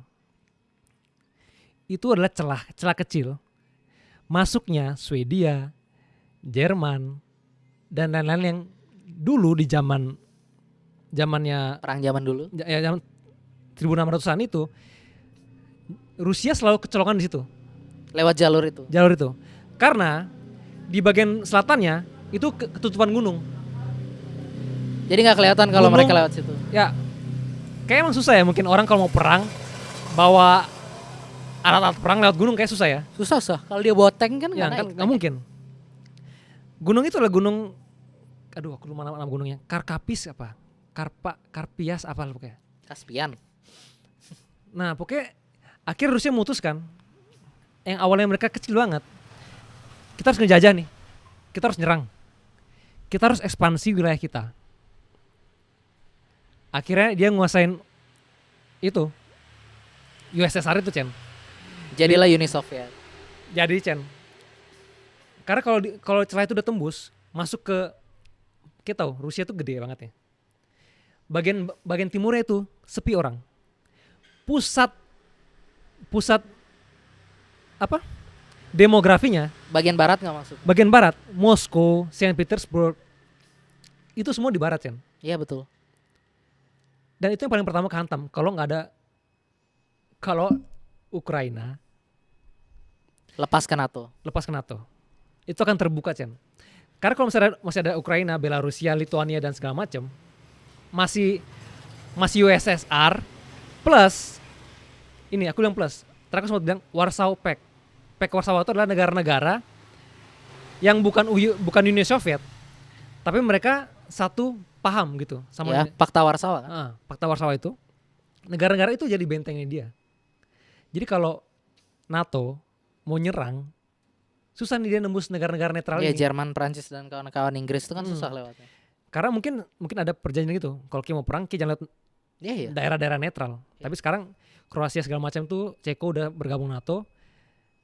Nah terakhir nih, dari peta itu, teritorinya itu, dia harus minimal ukurannya tuh netral. Ini dari segi Nggak geografi memihak ya. Gak memihak. Karena di Ukraina itu Chan, di perbatasan Ukraina ke barat itu ada gunung Chan. Gunung itu mempersempit jalur kalau barat mau nyerang ke Rusia nih. Makanya dari sisi geografi ini baru mungkin complicated ya. Sama seperti kasusnya Gofar itu, ini complicated. Si Putin ini banyak pertimbangan menurutku. Kayak menurutku di zaman ini ada gak sih orang yang tiba-tiba mau perang? Kan kata Iwan Fals, Ya perang, makanya perang itu makan biaya nih. ya si Putin kan menolak untuk menyebut bahwa dia tuh invasi loh. Mm-mm. Kenapa kalau dia bilang invasi, dia selalu nyontohnya ke Amerika kan, karena memang sensi aja. Jadi dia bilang invasi itu yang dilakukan Amerika ke Irak. Jadi dia membombardir aja. Sedangkan yang saya lakukan, dia bilang, saya nggak menginvasi. Dia mengegerakin kendaraan-kendaraan perangnya dia tuh ke pusat-pusat militer aja, ke camp militer, ke ya itu semua ke kantor militer gitu. Dia nggak pernah nyerang pemukiman warga sipil. Dia bilang kalau aku nyerang pemukiman warga sipil baru kayak boleh nyebut apa yang aku lakukan invasi. Dia bilang aku cuma nggak mau militernya Rusia ini berpikir bahwa mereka tuh bisa bergabung dengan NATO begitu aja loh gitu. Bahwa aku tuh dia tuh menunjukkan sikap aja sih kalau menurutku. Dia tuh sedang defense, dia punya harga diri aja sebagai negara besar gitu. Salah satu negara yang ditakuti lah di dunia. Karena gini, kalau dia ujuk-ujuk nggak peduli kan ya, yang maksudnya orang bilang cemen juga Rusia gitu. Tapi dia menunjukkan sikap, ya aku kuat nih. Maksudnya gini, kalau kita dengan logika bodoh aja loh. Apakah selama ini kalau Rusia mau meratakan Ukraina? Tentu tidak. Dia salah satu negara yang punya hulu nuklir kan. Sangat cepat dia bisa ngilir rudal-rudal besarnya dia tuh ke seluruh daratan Ukraina. Bahkan dia bisa menghancurkan Ukraina dalam hitungan jam. Nggak sampai 24 jam. Tapi kan bukan itu yang dia kejar kan. Dia nggak mau dihukum karena genocide. Kayaknya seperti kayak apa ya namanya istilahnya? Lupa aku. Ayo lanjut. Jadi dia memang nggak mau dicap begitu gitu. Dia hanya dia gertak sambal. Oh, gertak sambal. Ya kurang lebih kan gitu aja dia gitu. Dia cuma menunjukin aku nih nggak suka kayak gini kan loh. Aku punya harga diri gitu. Makanya dia contohinnya kan dengan sederhana. Tak taruh deh rudal di Kanada. Tak taruh di Meksiko. Hulu ledakku. Tak lihat respon. Kurang lebih sama. Militer Amerika akan bergeser semua ke Meksiko. Karena Rusia di situ gitu. Karena Rusia nih gerak dia ke utara pasti. Aku yakin dan itu yang dia lakukan. Aku yakin dia nonton John Wick ya. How? Karena dia takut satu orang dengan fucking pensil? Bukan. If you want peace, prepare for war. Iya betul. Aku pikir sih kirain takut sama orang dengan just one fucking pensil. Asli gara-gara pensil doang powerful banget. Baba Yaga. Film Baba Yaga. Cuma aja juga ya karena asal pilih. Iya, hanya gara-gara pensil dibikinin 3 film. Sangar kali sih anjir. Tapi aku sedih dia gak jadi Black Moon, sorry. Black Knight. Black Knight. Moon Knight. Black Knight lagi. Black Knight kan ini yang di Eternals. Moon Knight yang besok tayang akhir Maret. Oh ya, Maret Moonlightnya. Ya. Udah selesai semua nonton semua seriesnya Marvel. Sudah, jangan dibahas terpanjang. Nah, tapi menurutmu gimana? Apa yang dilakukan? Gini, aku salah sih kalau nanya benar dan salah. Aku pun ngerasa bahwa yang dilakukan kita analis saja, analis saja. Kalau yang dilakukan Putin menurutku salah, karena dia menimbulkan korban jiwa kan. Bener nggak salah nih? Kita nggak sepakat yang dilakukan Putin. Aku nggak. Perang itu salah. Perang itu salah. Cuman kita. Tapi bahwa dia ini satu lagi di poin yang terakhir tadi. Ntar ini yang terakhir. Karena aku bilang 3 yang aku kulik. Nah, yang aku kulik tuh apa dampaknya buat negara kita? Oh, itu terakhir. Jadi kayak sadar nggak kalau kayak lihat peta Indonesia? Udah mau sekarang nih?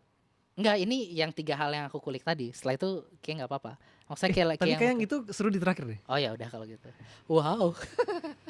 Nggak, maksudku kalau udah bahas sampai ke kita balik lagi ke sana kan. Oh iya. Enggak. Nanti aku kasih tahu. Kok bisa orang bikin konten briefingnya di tengah jalan? Ya konten kita lah. Inilah yang terjadi di becek sebenarnya. Kita nggak, orang-orang sih nggak tahu ya. Kayak tadi aku pengen ngomong gertak sambal, itu pasti aku cut, potong tuh kalau di Dan itu Spotify. sering banget terjadi. Cuman tadi orang live itu nggak mungkin aku potong sih. Akan mata loh, kok videonya dipotong. Hanya tiba-tiba muncul getrak Ya. sambal. Apa? Selain menurutku dia insecure ya. Menurutku paling pertama insecure. Dia nggak pengen negaranya dijajah seperti dulu lagi. Semudah itu loh. Menurutku, oke, intinya pokoknya perang salah ya. Tunggu. Ada intermezzo. Menurutku perang salah, tapi sebagai pemimpin, dia harus melindungi negaranya menurutku. Iya. Dengan batas-batas negara yang dulu yang menurutku gini nih. NATO dan orang-orang itu pun secara halus ya masuk gitu loh. Iya. Mempertipis jarak. Tipis-tipis dia Mempertipis jarak apa netral gitu lah. Area netral antara blok barat blok timur. Aku memahami, oke, mungkin sebagai pemimpin, mungkin ya. Kenapa sih masih ada motor 2 tak ya? Suaranya tuh lo gak enak. Mereka legend.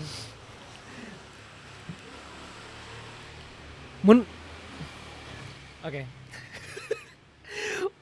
Menurutku wajar dia, nggak wajar ya. Aku memahami, Ya kita memahami. memahami. Oke, aku harus melindungi negaraku ya.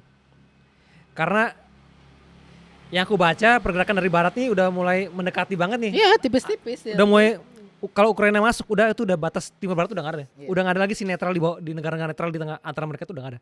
Ini kalau pecah perang, Rusia kalah. Sepakat. Secara hitung-hitungan Rusia kalah. Pertama karena ini keren juga nih. Ini setelah sejarah, geografi, demografi, Chen. Ini aku kaget ya. Negara sebesar itu, Chen. Nggak usah India deh. Indonesia hampir 2 kali lipatnya Rusia soal penduduk loh. Rusia itu 145 juta orang. Itu peringkat 9, Indonesia peringkat 4, 200-an. Dan kenapa dia harus nyerang sekarang nih? Karena angka kematiannya Rusia itu tinggi loh. Sama kayak Jepang berarti ya? Jepang. Kelahirannya kecil tapi kematiannya tinggi. Dan orang sekarang setelah pandemi, orang makin dikit yang pengen punya anak. Sekarang dia punya. Apa? Takut lahir-lahir COVID? Sekarang ya nggak tahu. Sekarang kan banyak juga orang yang. Lanjut. ya oke. Ntar bahas topik lain gitu. Sekarang dia punya 25 juta orang yang di usia produktif sebagai wajib militer. Beberapa tahun lagi dia nggak akan punya itu. Karena kelahiran kecil, jumlah kematian besar. Angka remajanya kecil banget ya di Rusia. Ya. Kalau dia nggak nyerang sekarang dan bikin statement ya, aku bilang statement ya, kayak jauh-jauh dari sekarang, dari aku nih, jauh-jauh dari sekarang. Dia nggak akan punya kesempatan yang sama lagi, 5 tahun lagi, 10 tahun lagi. Saat Ukraina udah jadi pihaknya NATO, dan kita nggak tahu ya, tiba-tiba rese nih, Amerika pengen, yuk kita serang Rusia sekarang nih. This is the right time. Ya, karena dia udah nggak punya orang cukup power untuk nyerang. Oke, dia punya senjatanya, tapi orangnya nggak ada loh. Sama seperti kita hari ini loh. Orangnya Kita punya ada. alatnya, tapi kalau nggak ada ide di situ, sih. Nice. Kayak nggak ada yang kurang. Ya, bukan nggak ada yang kurang, nggak ada yang operasi, Nggak ada yang operasiin. nggak ada yang megang senjatanya. Nggak ada yang ngasih kita insight tipis-tipis Ya, yang nggak kita tahu tipis-tipis.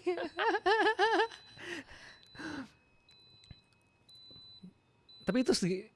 Tapi menurutmu Putin ada maruknya nggak? Maruk dalam hal apa nih? Ternyata ya,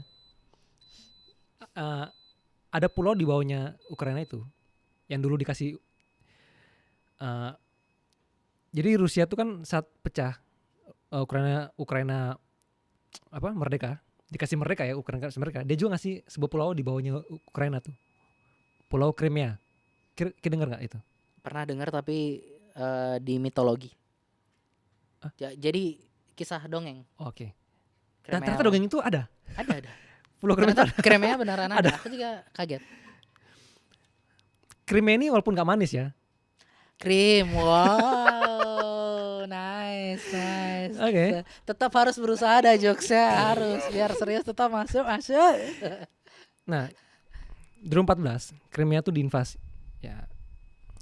Kalau kita Diklaim nggak kalau sih? kita melihat sih invasi ya. Tapi kalau diklaimnya Rusia sih karena di situ ada pecah perang lah. Dia berusaha mengamankan warga Rusia di situ. Tapi tipis-tipis diklaim. Karena ya akhirnya diklaim. Agak bangkit. Jadi ternyata tahun 2010 ada penemuan. Jadi kalau di bagian Ukraina bawah itu laut hitam, Chen. Lexi. Aku baru tahu posisi laut hitam dan laut Kaspia itu baru kemarin. Karena ngelihat. Jadi ini Ukraina di bawahnya laut hitam. Ini ada pegunungan Kaukasia. Sebenarnya pegunungan Kaukasia itu adalah laut Kaspia. Danau terbesar tapi yang diklaim sebagai laut karena terlalu besar. Oke. Udah 1 jam, thank you Dok waktunya. Ternyata itu ada sumber gas alam, Chen. Di dalam laut Kaspia tadi atau di pulau Crimea tadi? Pas. Jadi ini katakan ini Ukraina ya batas bawahnya. Ini ada di bawah Ukraina itu ada pulau lagi. Itu ada pulau Crimea. Ya berarti gas itu di pulau itu. Di sekitaran area itu. Ah. Jadi saat Crimea masih Fucking smart. saat si Crimea masih pulaunya Ukraina, zona ekonomi eksklusif ZTE. ZTE Anjir, kembali ke masa sekolah. itu SMP tuh. Zona Geografi itu. ekonomi eksklusif. Yang kalau di negara kita dilanggar terus sama Cina. Oke. Antek asing, oke. Jadi di bawah Ukraina itu dia punya keuntungan zona ekonomi eksklusif. 100% Berarti konfliknya bisa aja dibuat-buat kali ya. Biar ngeklaim. Bisa Ma- aja. Makanya aku bilang ini complicated. Banyak variabelnya, Chen. Banyak kemungkinannya. Dan kita nggak tahu apa yang dipikirkan Putin. Apa tujuan utamanya dia. Ya, itu ada 2 triliun barel gas alam di area itu. Dan saat si Rusia nyaplok Crimea, dia memiliki 80%-nya, Chen. Ukraina cuma kebagian 20%. Oh shit. Oke. Dan Kayak Freeport dong. wah. Enggak dong. Beda dong. Kan diserahkan Oh iya. Serahkan. Lupa kalau kita kan ikhlas serahkan. ngasih ke. Serah terima, cu. Oh iya, dibikinin undang-undang lagi yang nggak bisa diamandemen. Disahkan lagi. Ya. Itu legal loh, Kang. Seakan-akan ilegal loh, itu Iya, legal iya, loh. itu legal. Negara Legal. kita yang ngasih free ya. Legal itu. Legal. Dan Tipis jurang. kan 2014 Crimea udah dikuasai nih. Kita tahu nggak kenapa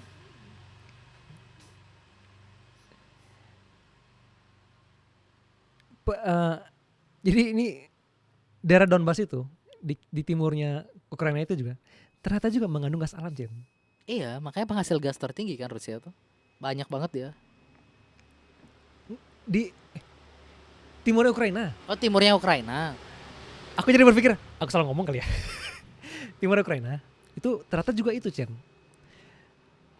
Jadi pelan-pelan. Jadi kayak mikir mungkin ada tipis-tipis. Jadi katanya. Jadi dia nggak ada bedanya dengan George Bush ya. Wah nggak tahu ya. Irak tipis-tipis, wah minyak. Pura-pura ngejar Saddam Hussein. Oh itu ya, aku juga baru tahu loh. Ya, that's the fact.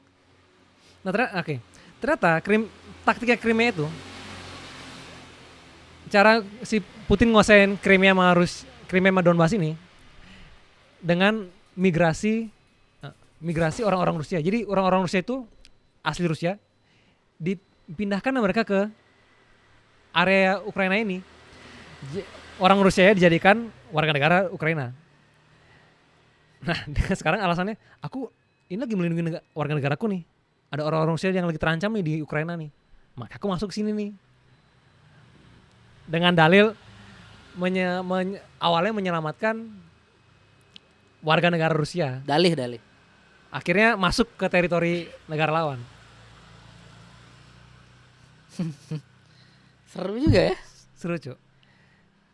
Dan kita nggak, ini fakta yang ingat, menurutmu siapa? Sebelum ke googling hari ini, menurutmu siapa sih yang mempunyai minyak terbanyak di dunia? Aku sih sejak awal tahu bahwa dua pokoknya kalau di barat itu yang gede itu di pokoknya Timur Tengah sama Rusia deh, itu yang aku tahu. Negara penghasil minyak tuh. Rusia, Timur Tengah, dua itu aja. Aku nggak tahu kalau nggak ada yang lain. Oke. Karena baterai tinggal 0%, kita kembali setelah pariwara berikut ini. Kalau ada sponsor tadi ada iklan tuh. Pasti kita masukin iklan tuh. Kevin Des tuh. Cet iklan ternyata. Ada yang mau something. Iya, ada yang mau something. Tadi kita sampai mana ya? Oh ya. Ternyata menurutmu Timur Tengah, Rusia Sama ya? Rusia. Nomor 1 dunia dan bahkan jauh di posisi kedua ya. Peringkat 1 ke peringkat 2 itu beda 8% loh. Kok beda 8% sih? Oh sorry. Benar-benar beda 8%. Nomor 1 itu 18%, nomor 2 itu 10% penyedia minyak bumi terbesar ya. 18% yang punya minyak bumi terbanyak Amerika Cuk. Nomor 1 Amerika. si Oh bukan persen. Menghasilkan 18 barel ya. Juta apa miliar atau triliun nggak? Aku nggak tahu lah. Hitungan Aku triliun kalau barel. Aku nggak tahu satuannya berapa ya. Pokoknya 18 angkanya. Oh kaget Cuk. Ya tapi itu nggak di negaranya dia loh anyway. 18 juta tuh nggak di negaranya dia. Di negaranya dia Cen. Banyak di negara jajahannya nggak? Nggak. Tunggu ini makanya aku juga bingung. Aku fun fact banyak banget loh. Setelah googling ini. Dan kalau aku pribadi ya. Mungkin teman-teman juga taunya Raja Minyak ya Arab dong. Iya. Framingnya ya. Timur Tengah. Timur Tengah. Tertengah loh.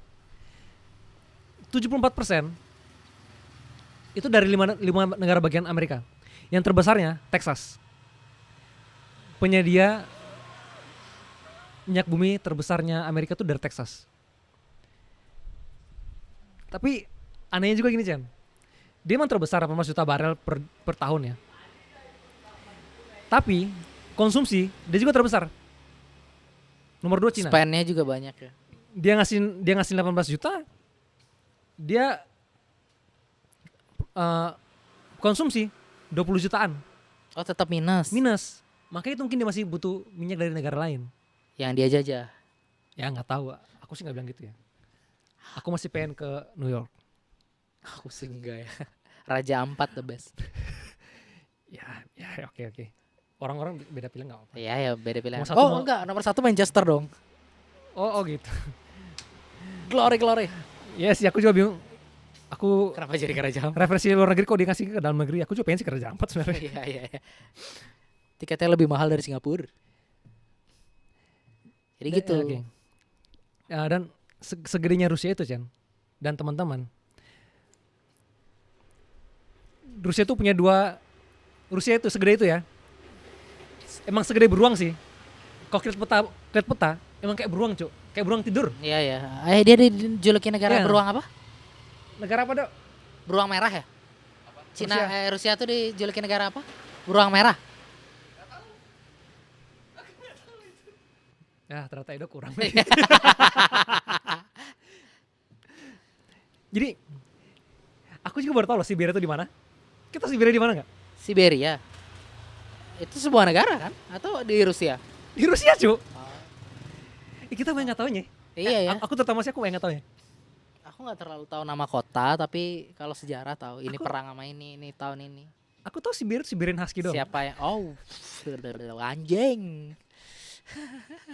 Jadi ternyata selama ini ada anjing dalamnya beruang. Nggak gitu logikanya. Kan kita tahu nggak? Oke. Baratnya Rusia itu Moskow kan. Siberia itu di tengah-tengah. Dan kita tahu Rusia juga punya Sanur loh. Namanya Sanur, beneran. Kalau kita punya timur jauh, dia punya Far East. Pilek aku, sumpah aku pilek. Ini fakta Bangke, tapi Iya. lucu juga ya. Aku juga mikir, kok baca, ih kok ada timur jauh di Rusia. Berangkat.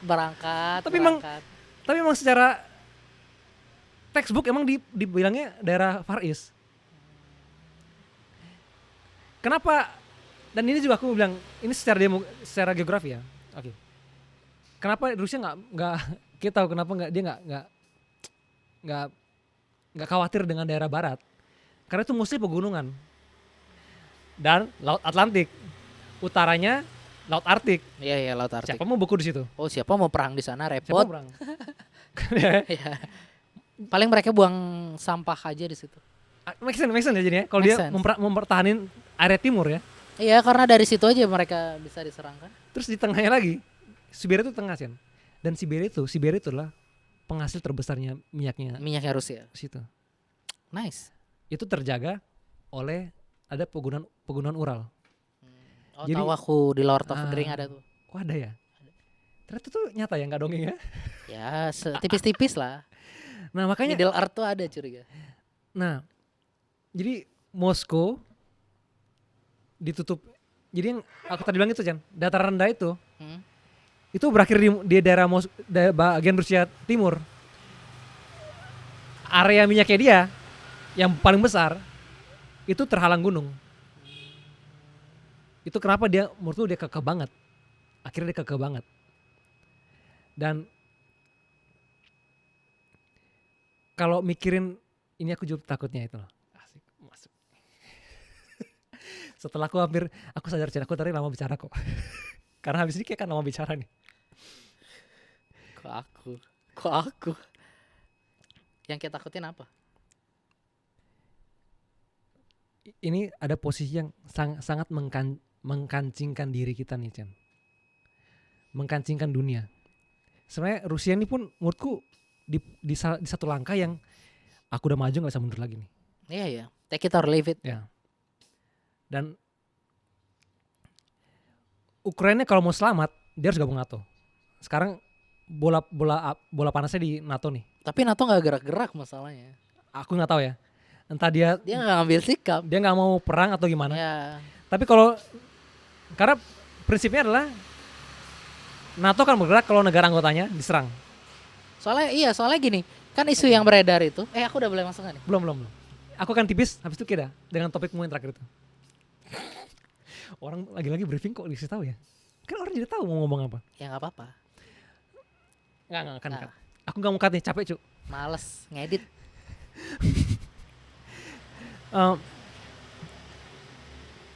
Salah satu customer terbesarnya Rusia adalah Jerman untuk urusan minyak. Ya betul. Kayak dia repot sekarang. Ya. Sekarang kalau Jerman benar-benar kan udah ada proyek Nord Stream ya, pipa Nord di Laut Baltik. Asik. Aku baru tahu Laut Baltik juga baru kemarin. Aku tahu Laut Baltik tuh. Itu di bawahnya Finlandia, Swedia tuh perbatasan itu lah. Sering konflik soalnya Ya. Laut Baltik tuh. Jadi dia nyalurin lewat laut langsung ke Jerman tuh, karena saking Jerman tuh segede itu butuhnya Rusia tuh, minyaknya Rusia. Sekarang lagi mau ngebangun, udah rencana ngebangun nih, udah deal bikin yang pipa keduanya. Cuma tertahan gara-gara perang ini. Sekarang negara-negara Eropa di posisi butuh minyak gas bumi karena hampir 100%, hampir mostly itu mereka butuh itu untuk paling simpel menghangatkan diri di waktu musim dingin. Musim dingin yang Dan- memang sih masih lama. Dan butuh gas untuk minyak untuk operasi pabrik segala macam sehari-hari gitu loh. Ini adalah posisi yang kalau Jerman nahan kelamaan nggak ngimpor minyak, dia mati. Kelamaan ngambil sikap, Ukraina hancur. NATO gimana nih? Karena aku yakin kalau NATO masuk, Amerika bakal dihujat sih. Iya. Karena dia udah terus sering perang loh. Iya betul. Vietnam dia dihujat warga negara sendiri. Waktu banyak lah ya, terlalu banyak. Irak juga kan Ya. warga negaranya juga pecah karena nggak. Ini kalau dia masuk lagi nama AS rusak loh. Jadi semuanya tuh di posisi yang terkancing gitu loh. Mau gerak susah menurutku. Iya, karena kalau udah terlanjur gerak nggak bisa ditarik lagi kan. Tapi ini, kita tadi bilang, kalau sampai perang nih, kenapa? Buat negara kita nih. Buat negara kita. Soalnya gini, kan sudah ada isu-isu dan ancaman nih.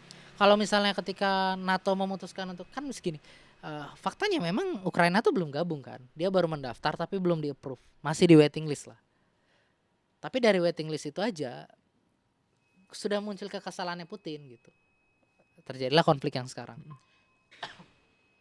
Ancaman yang sudah muncul adalah ketika nanti ini diputuskan bahwa aku mau nyerang nih, NATO memutuskan untuk mengambil sikap, ya udah kita support dah dia, kita bantu dia karena dia calon anggotanya kita. Ketika mereka NATO memutuskan untuk bergerak, Cina tuh udah isunya ya, udah ngancam untuk nyerang Taiwan. Panas juga dia tuh. Kok Taiwan? Ya lah. Cina Taipei. Emang ada konflik? Aku tahu sih emang mereka Oh ya. emang tentu gak saja. akur. Tapi kok gara-gara Rusia? Loh, ini kan gini loh Be, ketika kita konsep perang dunia nggak? Ketika perang dunia, semua negara-negara yang punya konflik terpendam itu secara nggak langsung dibenarkan untuk melakukan Kayak film yang Ki bilang itu ya. yes, Satu hari yang semua orang boleh membunuh itu ya. yes, Anjing. pure anarchy. Ah. Jadi kalau dunia memutuskan untuk perang, kan itu global nih. Namanya World War itu diputuskan ketika semua negara akhirnya bergerak dengan satu tujuan yang sama, yaitu memutuskan perang. Nah, Cina Taipei ini kan dekat sama Amerika, Taiwan ini. Ya. Jadi ketika kan Tunggu, dia akan Cina menyerangnya. tunggu. Sampai sekarang aku masih bingung. Mungkin kita jelasin dan aku mungkin ada Hong Kong. Hong Kong, Taiwan beda. Ya, maksudnya kan mereka Taiwan negara pulau sendiri, Hong mereka Kong kan pulau sendiri. negara memutuskan untuk persemakmuran lah istilahnya. Mereka tuh Tunggu. gabung loh. Geografi dulu deh. Taiwan sendiri, Hong Kong sendiri. Hong Kong sendiri. Cina Taipei ini si Hong Kong. Itu kan sebutan untuk Hong Kong sekarang kan. Dulu kan Hong Kong sebutannya. Sekarang kan nggak boleh nyebut Hong Kong. Sekarang nyebutnya Cina Taipei. Oh, oke, siap. Terus Jadi kemudian ketika itu pecah, Cina tuh akan nyerang Cina Taipei. Isunya Korea Utara akan nyerang Korea Selatan sama Jepang. Korea Utara kan nyerang. Korea Selatan sama Jepang. Kan sebelahan nih. Dan dua-dua ini kan sekutu Amerika kan. Sedangkan mereka ini yang paham komunis kan bertiga nih yang gede nih. Korea Utara, Cina, Rusia. Ketika NATO masuk, nah itu dia gini. Negara-negara yang komunis ini, mereka tuh entah mereka sekarang sama-sama blok timur, mereka tuh percaya bahwa jangan sampai ada satu negara. Pokoknya di dunia itu penting yang namanya equal power loh. Kesetaraan dalam kekuatan. Kalau ada satu negara yang kuat banget, dan NATO kan sedang mencoba melakukan itu loh. Ya. Dia mau mencoba mengekspansi powernya di mana-mana. Kalau pecah-pecah kan kiri-kiri nyerang-nyerang nih. Nyerang ini. Kalian ada yang sadar nggak kalau misalnya ngelihat peta negara kita, peta bumi Ini selatan. bentar. Ini penting deh kalian buka peta deh. Ya. Pasti akan ngeh loh. Ih anjing. Baca peta bumi selatan. Ih anjing kan ini anjing. Oh enggak gitu dong anjing. Kan dua kupingnya. Harus Oke, gitu. skip. Siberian Husky tadi. Jadi kalian harus ngelihat ke peta loh. Indonesia sebenarnya gini, memutuskan untuk tidak berpihak itu kayak buah si malakama. Antara menguntungkan secara dari segi politik, sehingga kita nanti nggak diintervensi kalau ada konflik kayak gini, tapi merugikan ketika terjadi perang besar. Karena nggak ada Kim nggak memilih salah satunya kan, nggak ada yang backup kayak, ngerti kan? Kalau Ya. misalnya perang antara blok barat blok timur nih, salah satu blok iseng aja nyerang ke, Ih tewas kita. nggak ada yang dukung ke. Blok timur nyerang kita, blok barat nggak mau tiba-tiba ujung ke bela dong. Orang dia nggak ngeblok, dia kan netral, ya biar aja. Yang melindungi PBB nggak bisa apa untuk melindungi negara kita. Kalau kita perhatiin peta, kita itu dikelilingi oleh negara-negara yang berkoalisi. Malaysia, Brunei, dan Singapura. Hah. Itu mereka tergabung dalam namanya beta. Beta apa? Silakan dikoreksi sendiri dan dicari kalau. Beta di Kupang dong. Oh, bukan beta itu dong. Kueta. Ada nama. Pokoknya itu persatuan negara-negara dengan navy terkuat, angkatan laut. Oke. Yang di dalamnya ada Australia juga. Australia kan NATO ya? Nimbrung aja Australia sih. Ya iya dong. Udah mau ngelangkain Indonesia loh. Ya itu yang makanya aku bilang kalau kalian Australia, Indonesia, Brunei. perhatikan peta negara-negara ini tergabung dalam Ngejepit. dalam ini, dan Dan- cuma kita yang enggak. dan Jadi mereka kalau itu- perang pecah, nggak kaget kan kita kalau Tunggu. tiba-tiba Malaysia ngirim roket ke sini. Aku gak connect tadi. Si Malaysia, Australia, Brunei dan itu tuh di pihak siapa? Itu udah namanya Keta itu. Keta itu yang dibikin bareng Jepang, India, terus kemudian Malaysia ini itu semua itu. Tapi itu semua itu bahasa gini loh. Orang tuh nyebutnya itu bahasa-bahasa yang dibuat-buat baru untuk menyamarkan NATO yang ada di belakangnya, Oke, maksudku itu. Mereka di blok barat. blok barat. Oke. Mereka di blok barat. Jadi dia udah ngambil blok barat. Dan kita sendiri yang nggak ngeblok loh di tengah-tengah. Anjing. Kenapa? Maksudnya gini. Kenapa aku sepakat dulu kita non blok? Karena dulu kita militer terkuat. Oke, aku baru paham sekarang ada gerakan non blok. Kita Oke. non blok. Aku baru paham sekarang. Oh, itu maksudnya. Nggak non barat Iya, iya. timur. Jadi kita negara non blok. Dulu sama Sri Lanka atau ingat gak Jawaharlal Iya, iya. Nehru dan zaman sekolah. Pandit Jawaharlal Nehru, Iya, Perdana Menteri India ya? Sri Lanka. Sri Lanka, Konferensi Asia Afrika. Asia Afrika. Aduh, yang kalau sejarah cuma dengar doang kan, kalau nggak Ya. dipahami susah ya. Ya, makanya Ternyata maknanya banyak banget. makanya banyak banget. Kita memutuskan itu dulu non blok karena negara-negara zaman itu tuh udah nggak berani nyerang Indonesia. Indonesia tuh punya militer terkuat di belahan bumi selatan pada masa itu. Sekarang kita tuh ditolak masuk di beta tadi. Beta yang tadi, Keta. Aduh, beta mulu sih. Keta tadi. Kenapa? Dulu- Kita nggak kenapa ditolak? Dulu Jepang kita bilang aja apa? kita mau sombong ke dulu. Dikituin kali.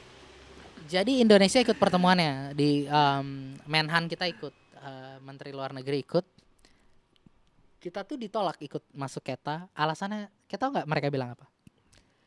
Angkatan lautmu nggak sebanding sama angkatan lautnya negara-negara yang di Keta. Bu Jadi Susi kalau keikut tuh buat apa? Tenggelamkan. Jadi jiwa nasionalis kita tuh harusnya kesel ya.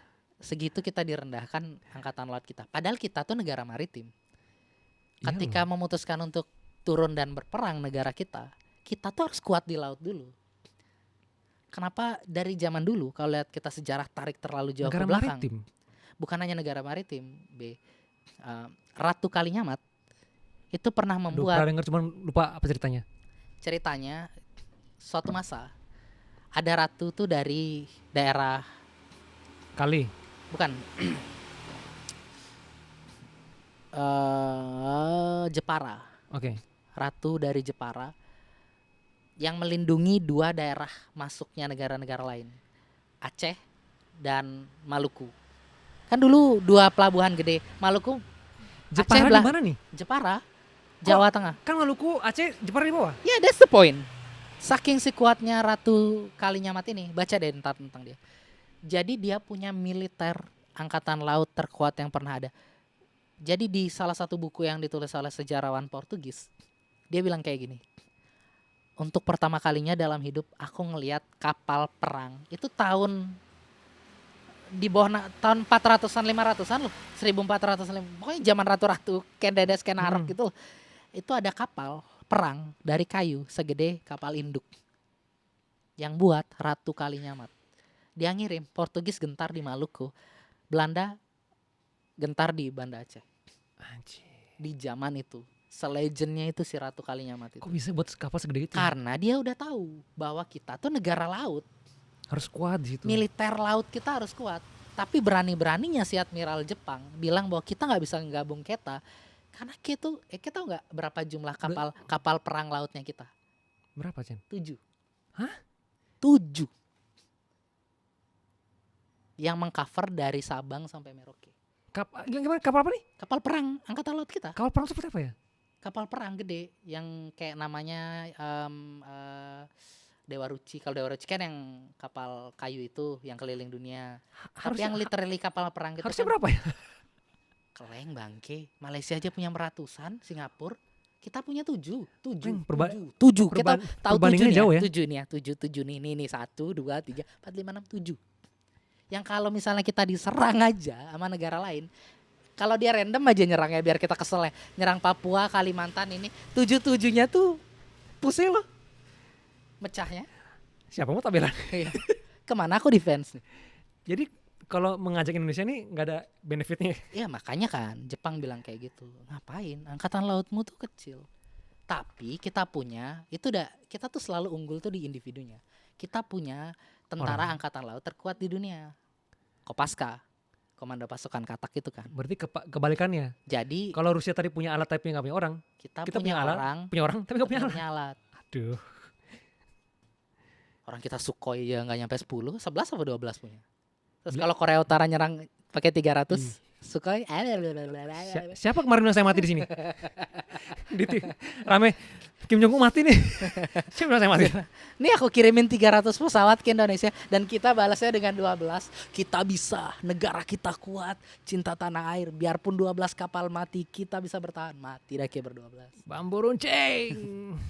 Kembali leu-leu, ntar Ki Gendang Pamungkas lagi yang dikirim. Keluar lagi nanti mbah-mbah lagi ntar. Kok bisa ya Amerika? Aduh. Dulu mau bikin George W. Bush, sakit. Ki AS apa Tolol sih? banget sih, Yang dari Sumatera tuh. Ki AS yang mau santet George Bush loh. Iya itu Ki AS. Gendang Pamungkas itu. Bukan ngomong gede banget. Ada dukun cabul dari aduh, dia mau nyantet. Nggak tahu George aku udah Bush. mencabul. Heboh tuh yang Ki AS apalah tuh. Jadi seperti itulah yang kita bahas tentang Rusia dan Ukraina. Sepemahaman aja. Tapi that's ya itu aku bilang tadi. Negara kita tuh nggak pernah siap untuk perang. Karena budget untuk militer kita tuh kecil banget. Ya, kita Sekian kan persen dari APBD. kita kan jagonya di teknologi. Mau bikin Silicon Valley kan. Oh waduh. Ya dong kalau jago situ harusnya fokus situ dong. Bener dong. Iya betul. 4.0. 4.0 diserang jadi 0.0. Ya tenang, Suanggi Timor akan mempertahankan negara ini. Jangan Tapi ragu. Putin pusing Mbak lawan Suanggi. tapi sekarang Indonesia nggak memihak siapa-siapa ya? Nggak, kan kita non blok dari dulu. Oke. Itu dah maksudnya perbandingan gini. Dulu Soekarno tuh berani non blok karena di kita tuh militer terkuat di bumi bagian selatan. Serius? Iya, tahun itu. Peta nih, pemilik tanah air. Ya kan waktu itu udah ABRI namanya. Peta tuh masih zaman Jepang ya? Masih zaman Jepang. ABRI kita udah. Kalau ABRI. negara kita udah ABRI namanya. Nggak ada yang tahu ABRI nih, anak-anak 2000. Nggak tahu. Angkatan Bersenjata Republik TNI, Indonesia. dulu TNI ABRI. sekarang namanya. Dulunya lagi, peta. Ya peta. Pembela tanah air. Pembela tanah air. Jadi gitu dulu karena gini Soekarno tuh di zaman itu udah jago banget untuk berunding gitu loh. Iya. Karena begitu dia baru jadi presiden sekian bulan dia tuh langsung ke Amerika. Nggak lama kemudian dia ke Moskow. Moskow. Jadi dia nyimpan kakinya satu di Rusia, dia Dua nyimpan satu kaki. kakinya di Amerika. Untuk mendeklar, aku baru merdeka nih, tapi kayak nggak boleh macam-macam sama aku. Cang militer terkuat di selatan. Dan Sip. itu dibuktikan ketika kapal kita dibajak kan, pesawat Garuda itu dibajak dulu kan. Kan dia cuma ngirim Kopassus 12 orang. Anjir. Lepas. Se Militer kita nggak sekaleng-kaleng. Legend itu ya Kopassus ya? Ya, Ngeri lah. tapi Ya. sekarang waduh, aku nggak bilang tentara kita nggak kuat. Kuat. Makanya aku bilang Kopaska dan Kopassus masih yang terbaik di dunia. Perlombaan apapun yang mereka ikuti mereka selalu menang, menembak apa-apa. Oke. Tapi kalau fasilitasnya kan sekarang kita tuh bukan zaman dulu yang kayak perang Troya yang ngirim orang gitu kan. Ya. Terus Masa- rame-ramean masa ngirim 500. Troy ngirim kuda kayu, ini kita ngirim kuda Sumba. Wah. Gitu. Tapi ya aku sih pribadi aku nggak bilang aku mana ya, aku juga nggak memihak, aku nggak karena aku nggak tahu nih akar masalah apa. Aku juga nggak memihak Putin, mau memihak NATO, karena sekarang negara kita pun terbelah nih. Ya betul. Yang konflik di sana terbelah di sini. Dengan hal-hal sepele. Ada yang bilang ini propagandanya Amerika, ada yang bilang kita lagi termakan propaganda Rusia nih. Sekarang setelah yang awal-awal dengan propaganda Amerika yang nyerang Rusia, sekarang Propaganda masuk Rusia. yang Rusia maunya, saling menyerang. Ki kena propaganda Amerika ki lagi kena propaganda Rusia berarti. Maksudnya kita mendengar informasi dari luar negeri, bukan informasi A1 nih. Jadi menurutku kalau di sana perang senjata, terus kita sini tweet war, perang tweet, kita nih siapa cuy? Tapi kalau Twitter menang sih kita. Ya tapi menang atas, Netizen Indonesia, weh, tapi powerful. menang atas bangsa sendiri, untungnya apa? Iya betul. Menurutku kalau kembali lagi nih ke di awal nih, benang merah lah dari awal nih. Ki harus tahu apa yang kamu omongin, Ki harus tahu perang apa yang lagi hadapin lo. Kalau yang lagi perang Rusia dan Ki nggak tahu dokumen-dokumen legal yang lagi mereka pertaruhkan di sana nih, kayak kalau mau memihak Rusia, kayak mau memihak NATO, mau memihak Ukraina, kayak cukup doain deh. Seperti kata Paus, mari kita doakan Ukraina biar cepat selesai sana. Tapi kalau kayak memposisikan diri di pihak manapun dan kayak akhirnya malah perang saudara sama bangsamu sendiri bangsamu sendiri, aneh menurutku, aneh dan not worth it man. dan, Ini kita memperkuat bangsa kita untuk ready kalau hal-hal buruk terjadi kan gitu. dan sebaiknya kita mulai mengasah bambu-bambu kita ya. Ya,